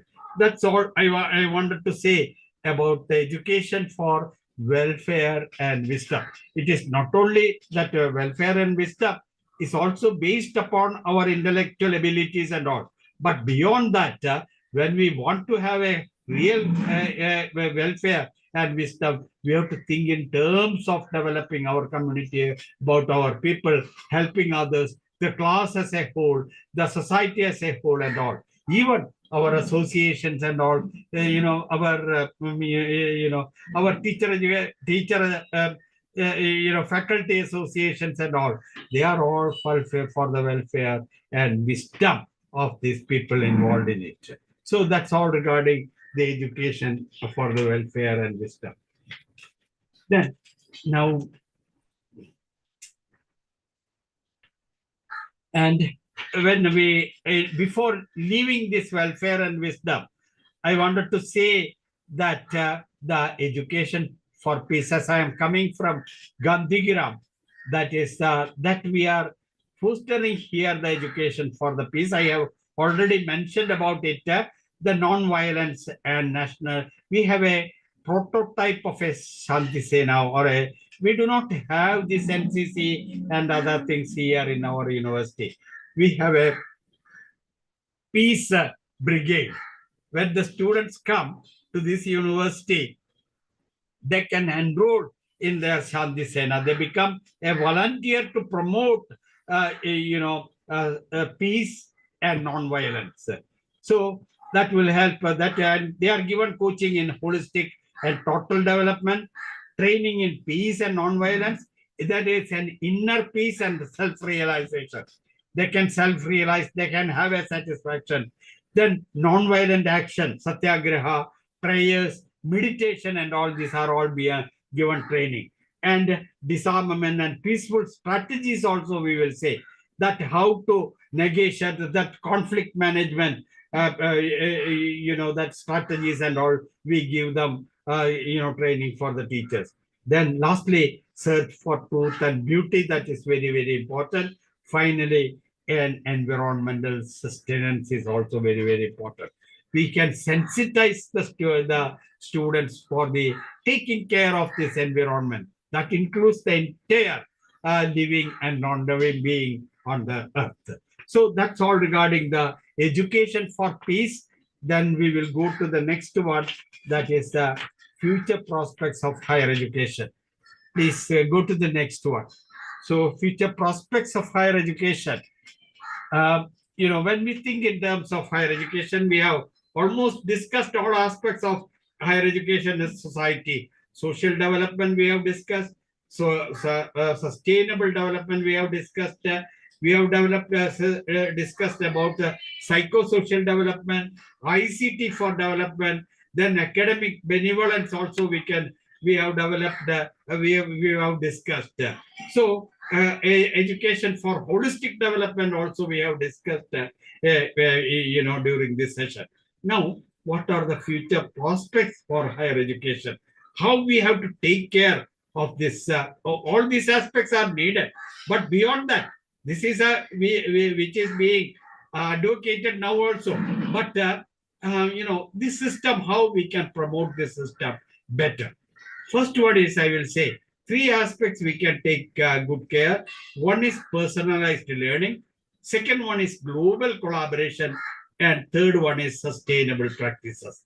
Because many of them, they were asking, sir, you were speaking a lot about the social or sustainable development and other things.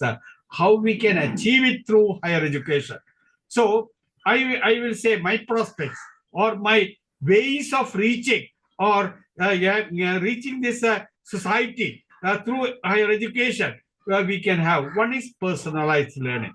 That's very, very important. Advances. You can even artificial intelligence you can take to understand the people, to understand the culture, to understand the behavior, or understand any subject.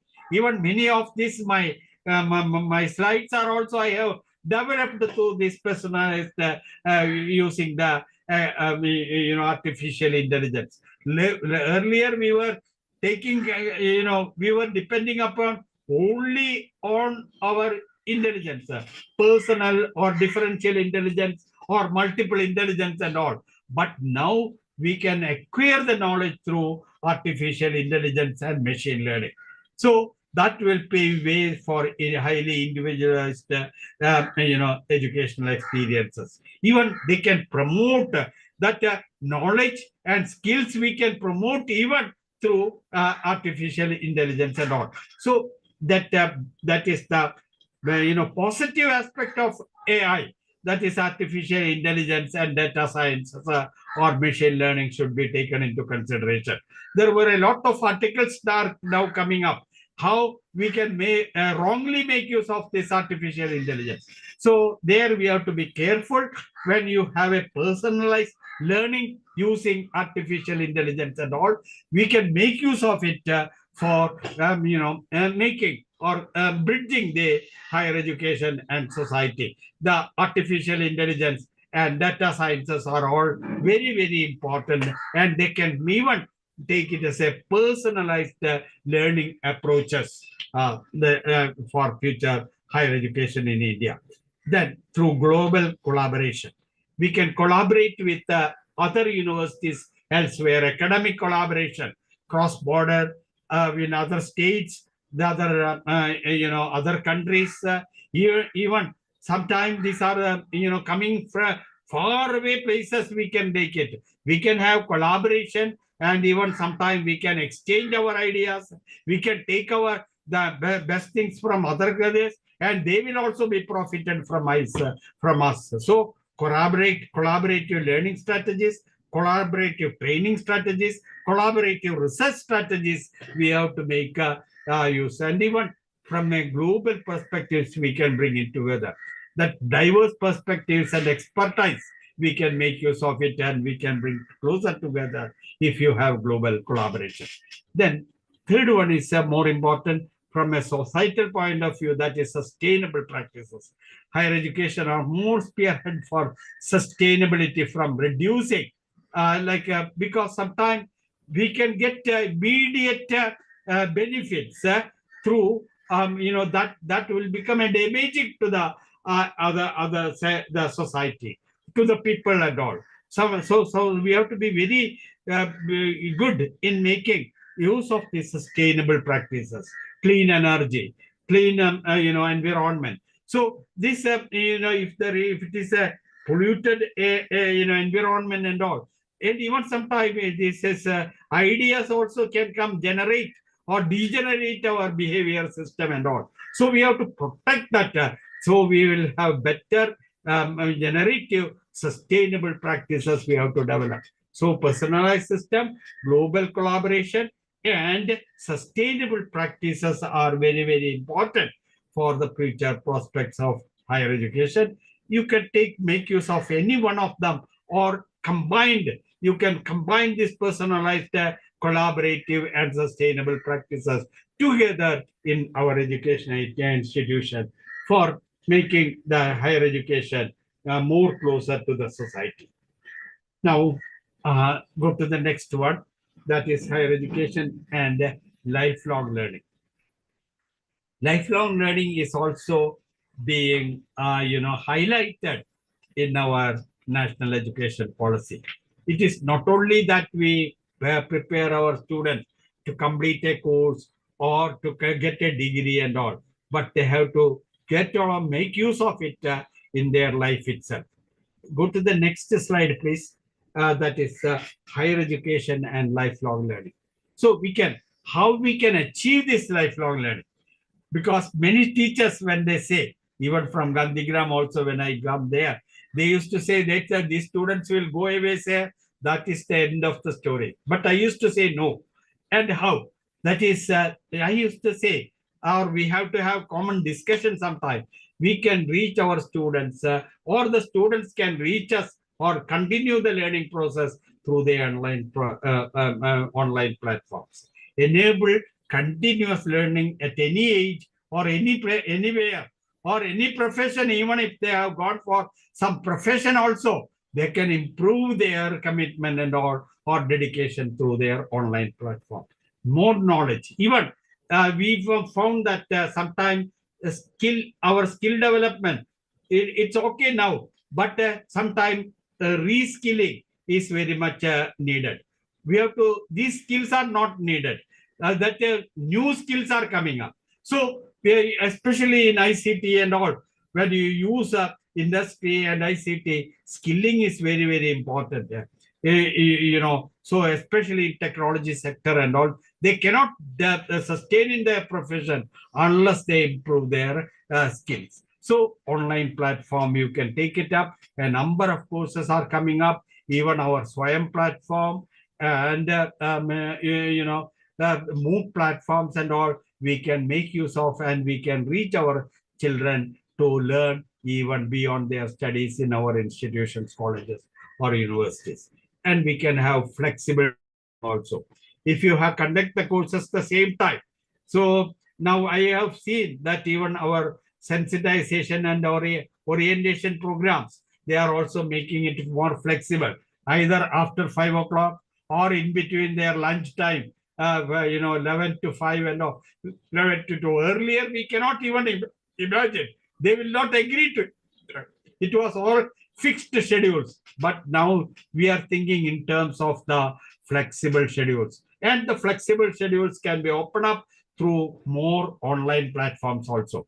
Offline, it may be sometimes difficult. So the online and flexible, you can fuse them together. So it will give opportunities to all.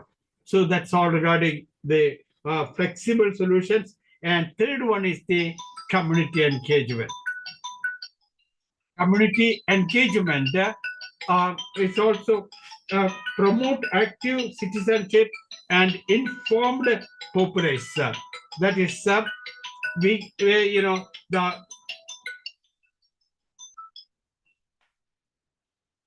promote active citizenship and informed population.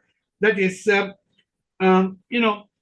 even for lifelong learning, we can think in terms of not only in this institution. Institution can collaborate with so many other institutions or community, agencies. If there are so many community agencies, we can get engaged with them. Like Gandhigram has a network of NGOs, so that we can reach, or we can schedule our program, or we can conduct our extension program in some of the remote villages. So likewise, we can use this community engagement also for the lifelong learning or the effective learning of our students.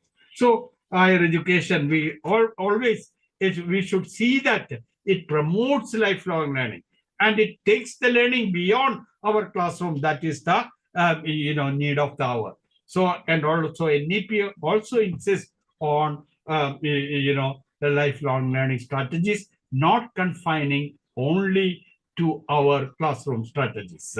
That era is gone now. So these are the three things: personal online platform, flexible scheduling, and community engagement. We have to develop, we have to evolve for lifelong learning, and that higher education should lead to lifelong learning. Now, I have almost discussed most of these parameters related to society and education. Now, we have some specific areas we will discuss. Before that, there is something wrong with the slides. Hello? Hello? Hello? Hello, Jayashree? Hello? Hello? Now, hello?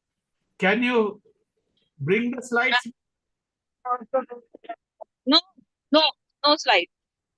No slide.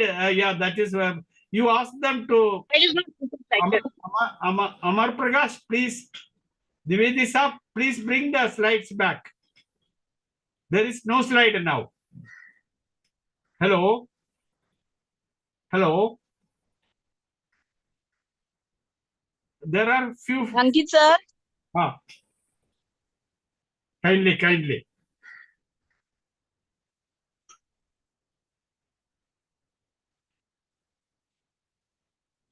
No, dear friends, let us get the slides back. In the meantime, I will tell you that we can have few more slides. One is for relating to higher education and women development. Second one is higher education and youth development. And third one is higher education and human development index. Fourth one is on higher education and skilled manpower, and how to higher education and quality of life. So these are the areas we can discuss in the next half an hour. Finally, we can have some higher education research for policy and practice. But can we get back the slides, please? Can you? Okay, sorry. Okay, then we will discuss. You bring back the slides in the meantime.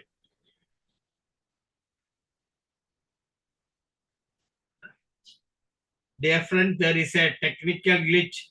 It is always connected with our digital platforms these days. Even I was worried whether my Wi-Fi system will fail me. But somehow it is stable or sustained now. But from that side, they are unable to show the slides. I think they will get back soon, but we will discuss in the meantime. We will not waste the time due to that. I hope you are listening to me. First one is on, we will discuss about higher education and women development. So higher education plays a transformative role in women empowerment. Earlier, we were never thinking about the empowerment, whether the empowerment of the women is needed or not. But now it has become women empowerment is needed for the welfare of the family, welfare of the society, welfare of the individual, and for the welfare of our future generations also. That is that welfare of this even. So when we think and discuss about the society, welfare of the women is an important criteria, and we should achieve the welfare through higher education. That's my plea. So higher education plays a very it can play a transformative, or it can bring a very valuable or a effective way to bring the empowerment of women in India. First one is providing insights that lead to better educational policies, and because we should bring the policies and social changes so that the girls are also getting benefited through our education system all around. Because in our society, our society has gone through a lot of difficulties or problematic situation. We were arresting the education of the girls. They were not allowed even to come out of the school or the colleges beyond certain ages and all. And even sometimes some communities, even now, also they debar them from education. We should get through, overcome this through our policies, better educational facilities, better educational programs, and better educational policies also. So that's one aspect I want to discuss.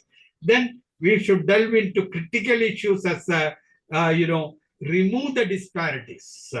That is, it is a very critical area that we should not allow this gender disparities. That is, boys should be given better support and care in education than the girl and all. Even health care and all, they are given more importance to the boys. That is, neglecting the girls. That should not come up. So gender disparities should go away. And we should have that the socioeconomic status, the welfare of the women is also important. But I will say the other point also, because of the welfare of the women, we should not neglect the welfare of the boys and the gentlemen also of the we have to have the welfare of both the boys and girls very well, or the male and female, we have to look into properly. So providing the welfare means that is, go to the next one. Welfare, women development, women empowerment. Okay, thank you. Women empowerment. So critical areas such as gender disparities should be avoided, and equal, chances for the women, socioeconomic development, status, and all we have to achieve it. Then create inclusive learning environment for women. Sometimes not only extending the same amenities, we have to enrich this learning environments for women. Then otherwise sometimes there is if the inclusive practices are not there, that it will lead to the constraints for women to continue their education. Then programs aimed at breaking down barriers for progress of women education. There are some barriers sometimes which is coming, that as a girl, they are not able to attend a seminar, or they are not able to go away, leave their family or children and go to their studies, continue their studies and all. This we have to have the ways and means to overcome this, and encourage pursuits in STEM, that is the STEM, and fosters leadership skill, or even all science, technology, arts, management in all studies. We should give equal and more importance to the girls, and they should be given even more leadership skills also. As you know, many a time when we check up, most of the leadership initiatives or the skills are bestowed with the boys or the men. But there should be an equal opportunity, even I will say a little more opportunity for the females or the girls also. So that's all regarding the higher education and women empowerment. Now go to the next slide, higher education and youth empowerment. That's also important. When you think in terms of higher education and society, empowerment is also of the youth is very, very important. that is empowerment of the youth. How we can make the youth empower, because India is one nation which have more number of youth population, and even some of our leaders like Vivekananda and all, they give more important for the empowerment or the development of the youth. They advocate for the youth to come up. And even in our higher education, we are nursing more to the youth development. So the youth empowerment is a very important area we have to adhere to. So, three aspects I will discuss in youth empowerment. One is we have to have the educational pathways for them. They can go to these pathways and go to the higher education and learn skills and all. Then third one is they should have definite skill development program.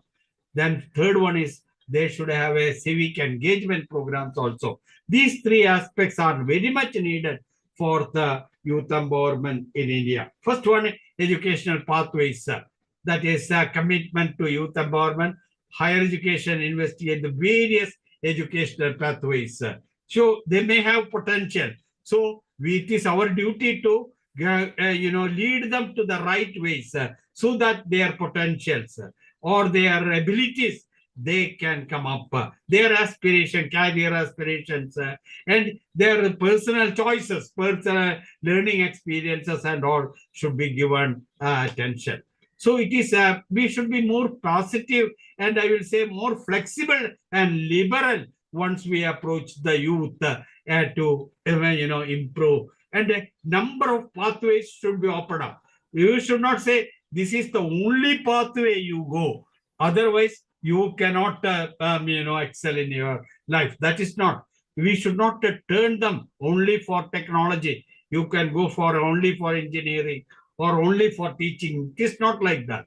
All the pathways are there. They can pick and choose according to their abilities and potential. And career guidance or that encouragement and guidance are also required that support and care is required for them to put in the right track and go through that pathways and achieve their goals.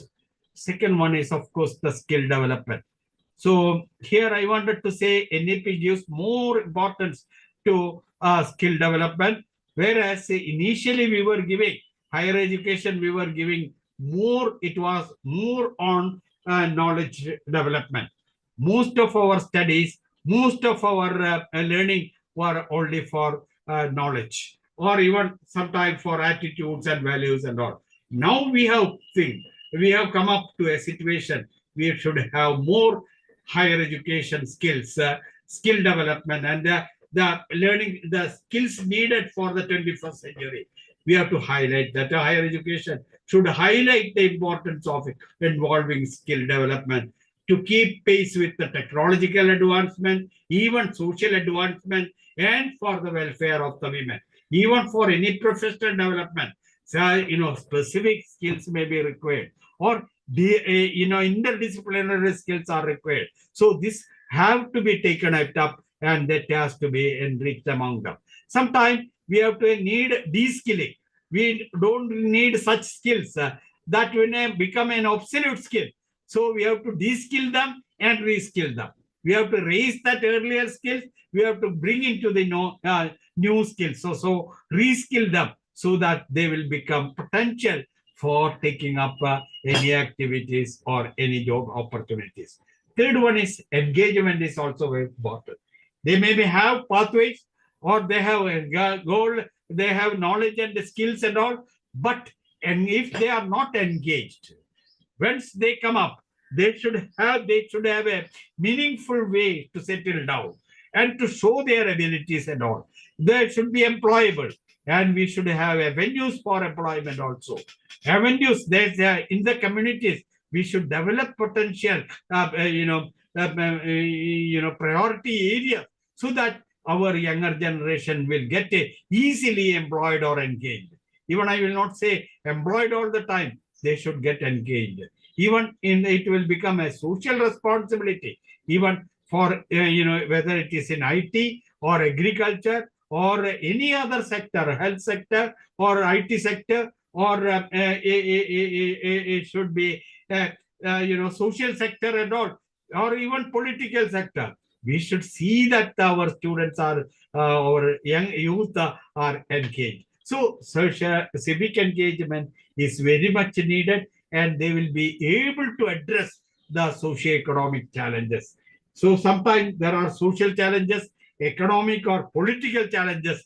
So they should be able to develop this social or socio-political challenges also. So that we have to empower the youth. Even dear friends, I will open up this area because my UGC Emeritus Fellowship was for youth empowerment. They asked me to see how you can empower the youth in our colleges and all through that life skill education. If you can give that life skills, can you generate the life skills? So that life skills, if you generate that life skills, you test the children whether they are having the life skills or the knowledge about the life skills, or can you empower the youth with the life skills? So that life skill education through different pedagogical strategies, I have to make sure that the youths are empowered. So I started my work and I took up, it was just during the Corona period. Just before that, they have given me this project by UGC. Then I found 5 aspects that WHO, 5 pairs of skills I took up. The first one is that is empathy and self-awareness and empathy. A youth should need about, they should be aware about themselves. What are our strengths? What are our limitations? What are our weaknesses? How can I improve myself? So that self-awareness is very, very important. WHO says a student or a youth should know about himself first. Then that opposite to that is that empathy. How to help others, how to find out the difficulties of others, problems for others, and how to cater to their needs or to help them to solve their problem. Then he need not solve the problem, but he has to assist, or he can be instrumental for helping others. So that is empathy should be developed. So this is the first pair, generating self-awareness and empathy. This is the first skill or life skill pair I took it out. And I developed some models. I had discussion with that college professors, and they came and they given this empowerment programs, awareness programs and empowerment program for their college students. So later we found they are better aware about themselves and they are about others. So that we've considered that should lead to the youth empowerment. And the second one was critical thinking and creative thinking. That is critical thinking, as we have elsewhere also I discussed about it. We should not we should take everything blindly. We should not be imitative. We should have our own thinking, understanding and all, our own decisions and also for that critical thinking is very, very important. Critically analyze things and understand. So critical thinking is very, very important for a youth to understand any problem related to him, related to society, related to his family, related to his nation and all. So critical thinking and creative thinking. Creative thinking is that more original, new ideas and all. Not only the earlier areas or critically we will think, but beyond criticality, he should go to innovative ways or means to improve the situation. So both the critical thinking and creative thinking, that was my second pair for in that youth empowerment program. Third pair was decision making and problem solving.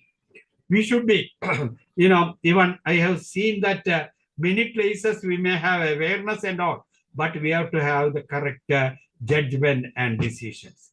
Decisions are very, very important. Unless you can take your decisions or unless you empower yourself to take a decision whether you should go for this course or other course, whether you should waste part of your time or go for your skill development and all. So such decisions are very, very important. Even leadership skills are based upon the decision making. And once you have the decision making, it will help you to solve your individual or social problem or classroom problems and all. So the third pair is decision making and problem solving.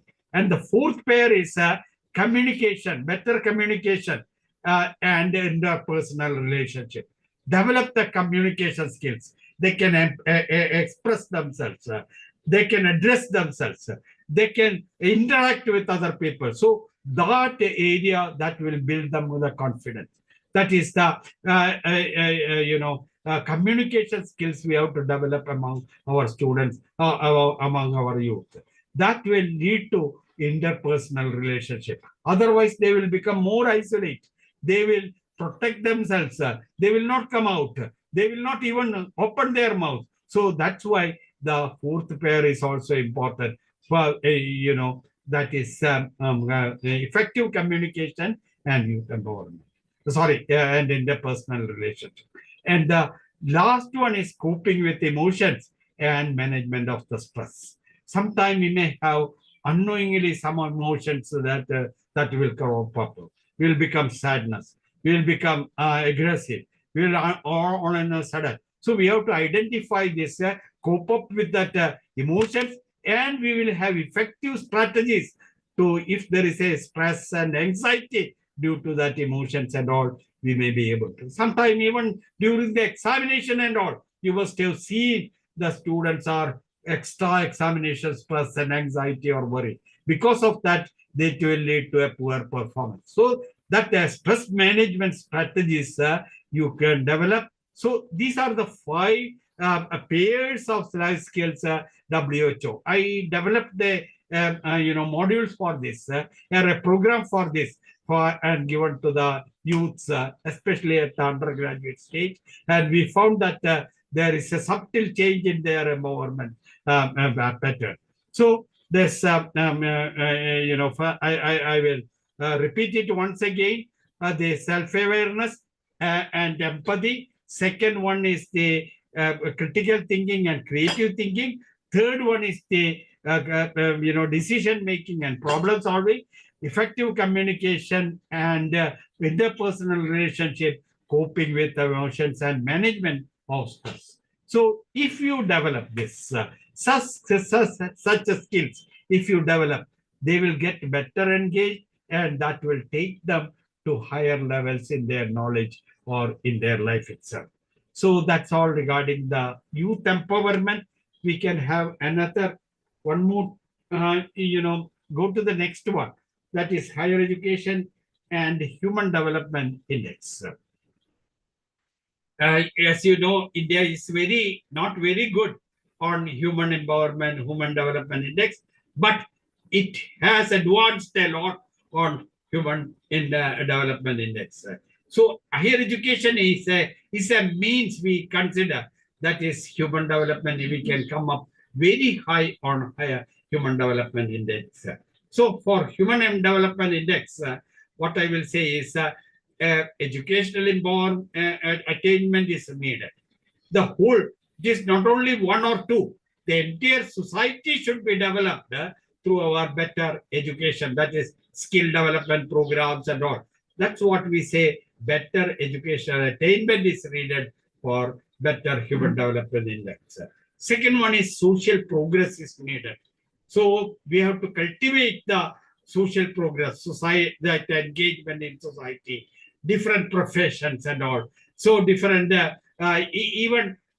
different type of entertainments and all. That is all needed for the social progress. And third one is, of course, the social growth. That is, socio-economic growth is very, very important. That contributing to the nation's welfare or to the economic welfare of the families, or the economic welfare of the people, or the economic welfare of the development of the nation itself. So these 3 aspects, if you take into consideration, we have a feeling that if higher education can take care these three aspects, we can have a better human development index. We are progressing in all these three sectors. I tell you, first one is higher education can scrutinize the correlation between higher education levels and human development scores like improved life expectancy, that higher education levels, even technical education level, and higher living standards. We have to think about it through our education, welfare education and all. We have to see their better nutrition, better healthcare, better education, life expectancy, if it is can be improved, that has to be improved. That is why many of the advanced nations like Finland or Sweden and all, their educational attainment is very, very good, so that their human development index also, they are number one in the world, because they have better indices on healthcare, on education, on life expectancy, and even from in getting rid of some of the diseases and all. So this is, and even Finland, I have seen, I was discussing with that, even they do not have any examination system there. They trace their resources in such a way, they map them in such a way, so that they will say this is the potential for development through their education, they achieve it. That is needed. Not only the marks or the grades which we give more importance, that is not there. So then second one is the social progress research. That is, some of the research suggests that investment in higher education directly linked to social progress. Like we can have better social institutions, so social activities we have, social advancement we can have, even cultural practices we can have. We can we can do away with some of the evil practices now. So these are all needed for social progress, and we can achieve this through higher education. And lastly, I have already told you about the economic growth, that is better professional development, and that skill enrichment, so that there will be more efficient, and they will be more efficient, and they will be more effective in their professions, and wastage of resources and wastage of time will come down. So better positive economic practices that will lead to economic growth, that will invariably related to human development index. So I will say that higher education can cater to educational attainment, social progress, and economic growth for developing the human developmental better human development index. So India can cope up or come up with the human development index in no time. Then the next one is higher education for skilled manpower. Skill development, I have already mentioned. Go to the next slide, please. That is three aspects I wanted to discuss here. Skilled manpower has become, for developing a nation or people, skilled manpower is very much important. First one is the capacity building is very, very important. That is, we have to develop that capacity through higher education. We can build up that capacity of individuals, nurturing the skills, knowledge, type of attitudes, values, and all. And their education can even be related to the industries and even to the social institution, so that we can find out the ability and the capacity that can be developed. Even instead of giving practices or in services or placement within our institution, why don't we place them in outside institutions and develop their capacities? Please go to the next slide, please. Next slide. Second one is not only the capacity building, innovative practices also we should bring. We have to bring the innovative practices. It can encourage the innovations and creativity among our students or our children. Development of competitive skills in jobs and even job market. Of course, it is a challenging world now and a competitive world. So we have to make our students very sharp with that. Or even they should accommodate themselves with that some innovative aspects, so that where they easily we can make use of that innovative practices in their life also, in their profession also, in for their societal development also. So that is innovative practices. And thirdly, global competency. So we have already told that education for should have higher education is for we should have within the next 10 years or 20 years, that universal higher education on par with any universal high standard of higher education we wanted to make. There the global competency we have to make. That is, there is a higher education key role in making the global competency, that is among the students, preparing them to perform effectively in a interconnected world, whether in their learning or in their training or even in the research. They should have high quality research that shall have a global appeal. Like it is a global appeal should be there. It should be not a very poor type of a research they should do. They should not feel that they have done it in a very bad way and all. It should be on par with any other study anywhere in the world. They should be they should have that feeling. I have also contributed a very good study, very good research I have taken it up. It has solved many problems, or it has brought out new ways or new treatment or new methods I have devised. So these things should come up with our students or with our higher education system.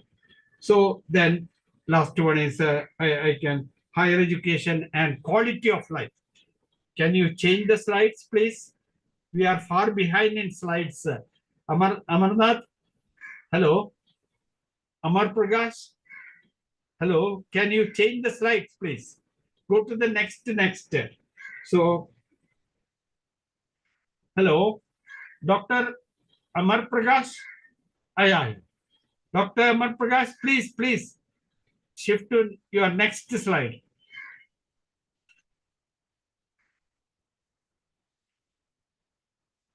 That slide change, please. Hello. So now I will wind up because it is almost getting 2 o'clock and the slides are also not moving now. So implications of higher education for research. That higher education research is very, very important. As I told you, it's a very crucial component of higher education is research. That is that research should take into policy development, inclusive practices, strategic funding, and even for curriculum evaluation. We have to develop, promote through research. We should develop better curriculum and better pedagogy. That curriculum and practices we can develop or we can improve through our higher education through research. Then second one is strategic funding. We have already mentioned about the National Research Fund, but the funding should come to for the research activities, so that get research in all round aspects in various needs of the society or the people we should take care and bring out the strategic areas we have to identify for funding for research. Then inclusive practices for spreading or widening our education network all over to each and everyone. That is inclusive practices also we have to improve through amicable research. Research on tribal people, research on vulnerable societies, on research for CWSN, that is children with learning difficulties and all. So that we have to take care of their their needs and demands in education. That also we can take up a lot of research.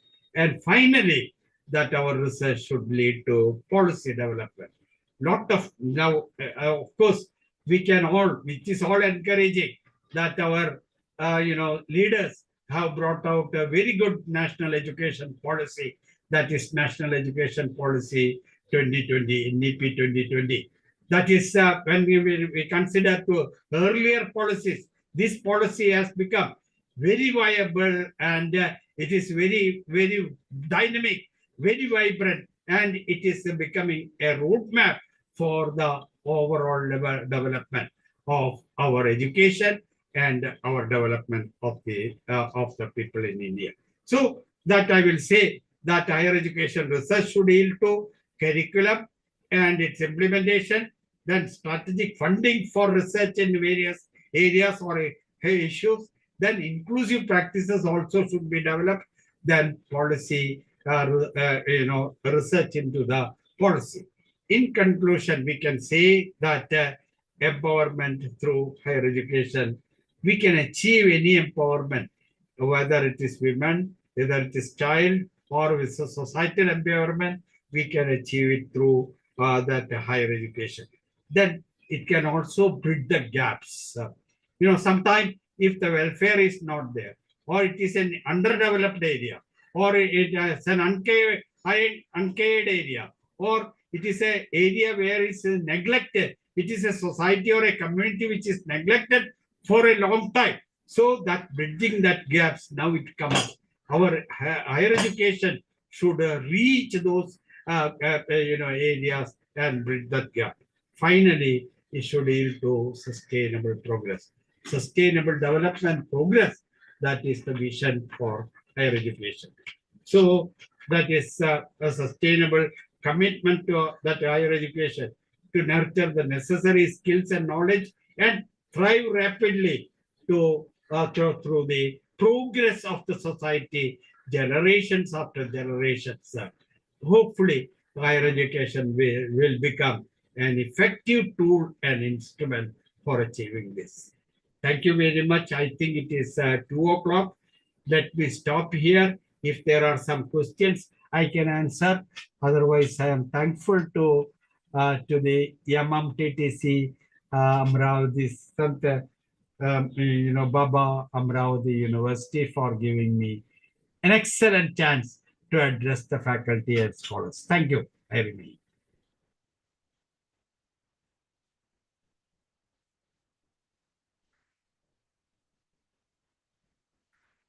Hello.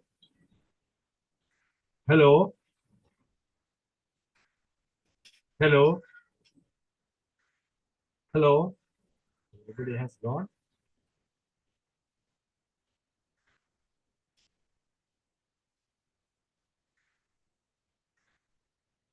Okay, Dr. Mangalave.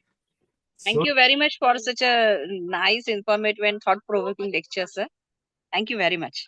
Okay, thank you. If there are any questions, I am ready. Any queries, I am ready to take it up. Otherwise, thank you very much for your patient hearance. And we will meet in similar, sessions or platforms later. Thank you, Praveen Naik. Thank you very much. And if there are some questions, I am happy. Harish. Okay.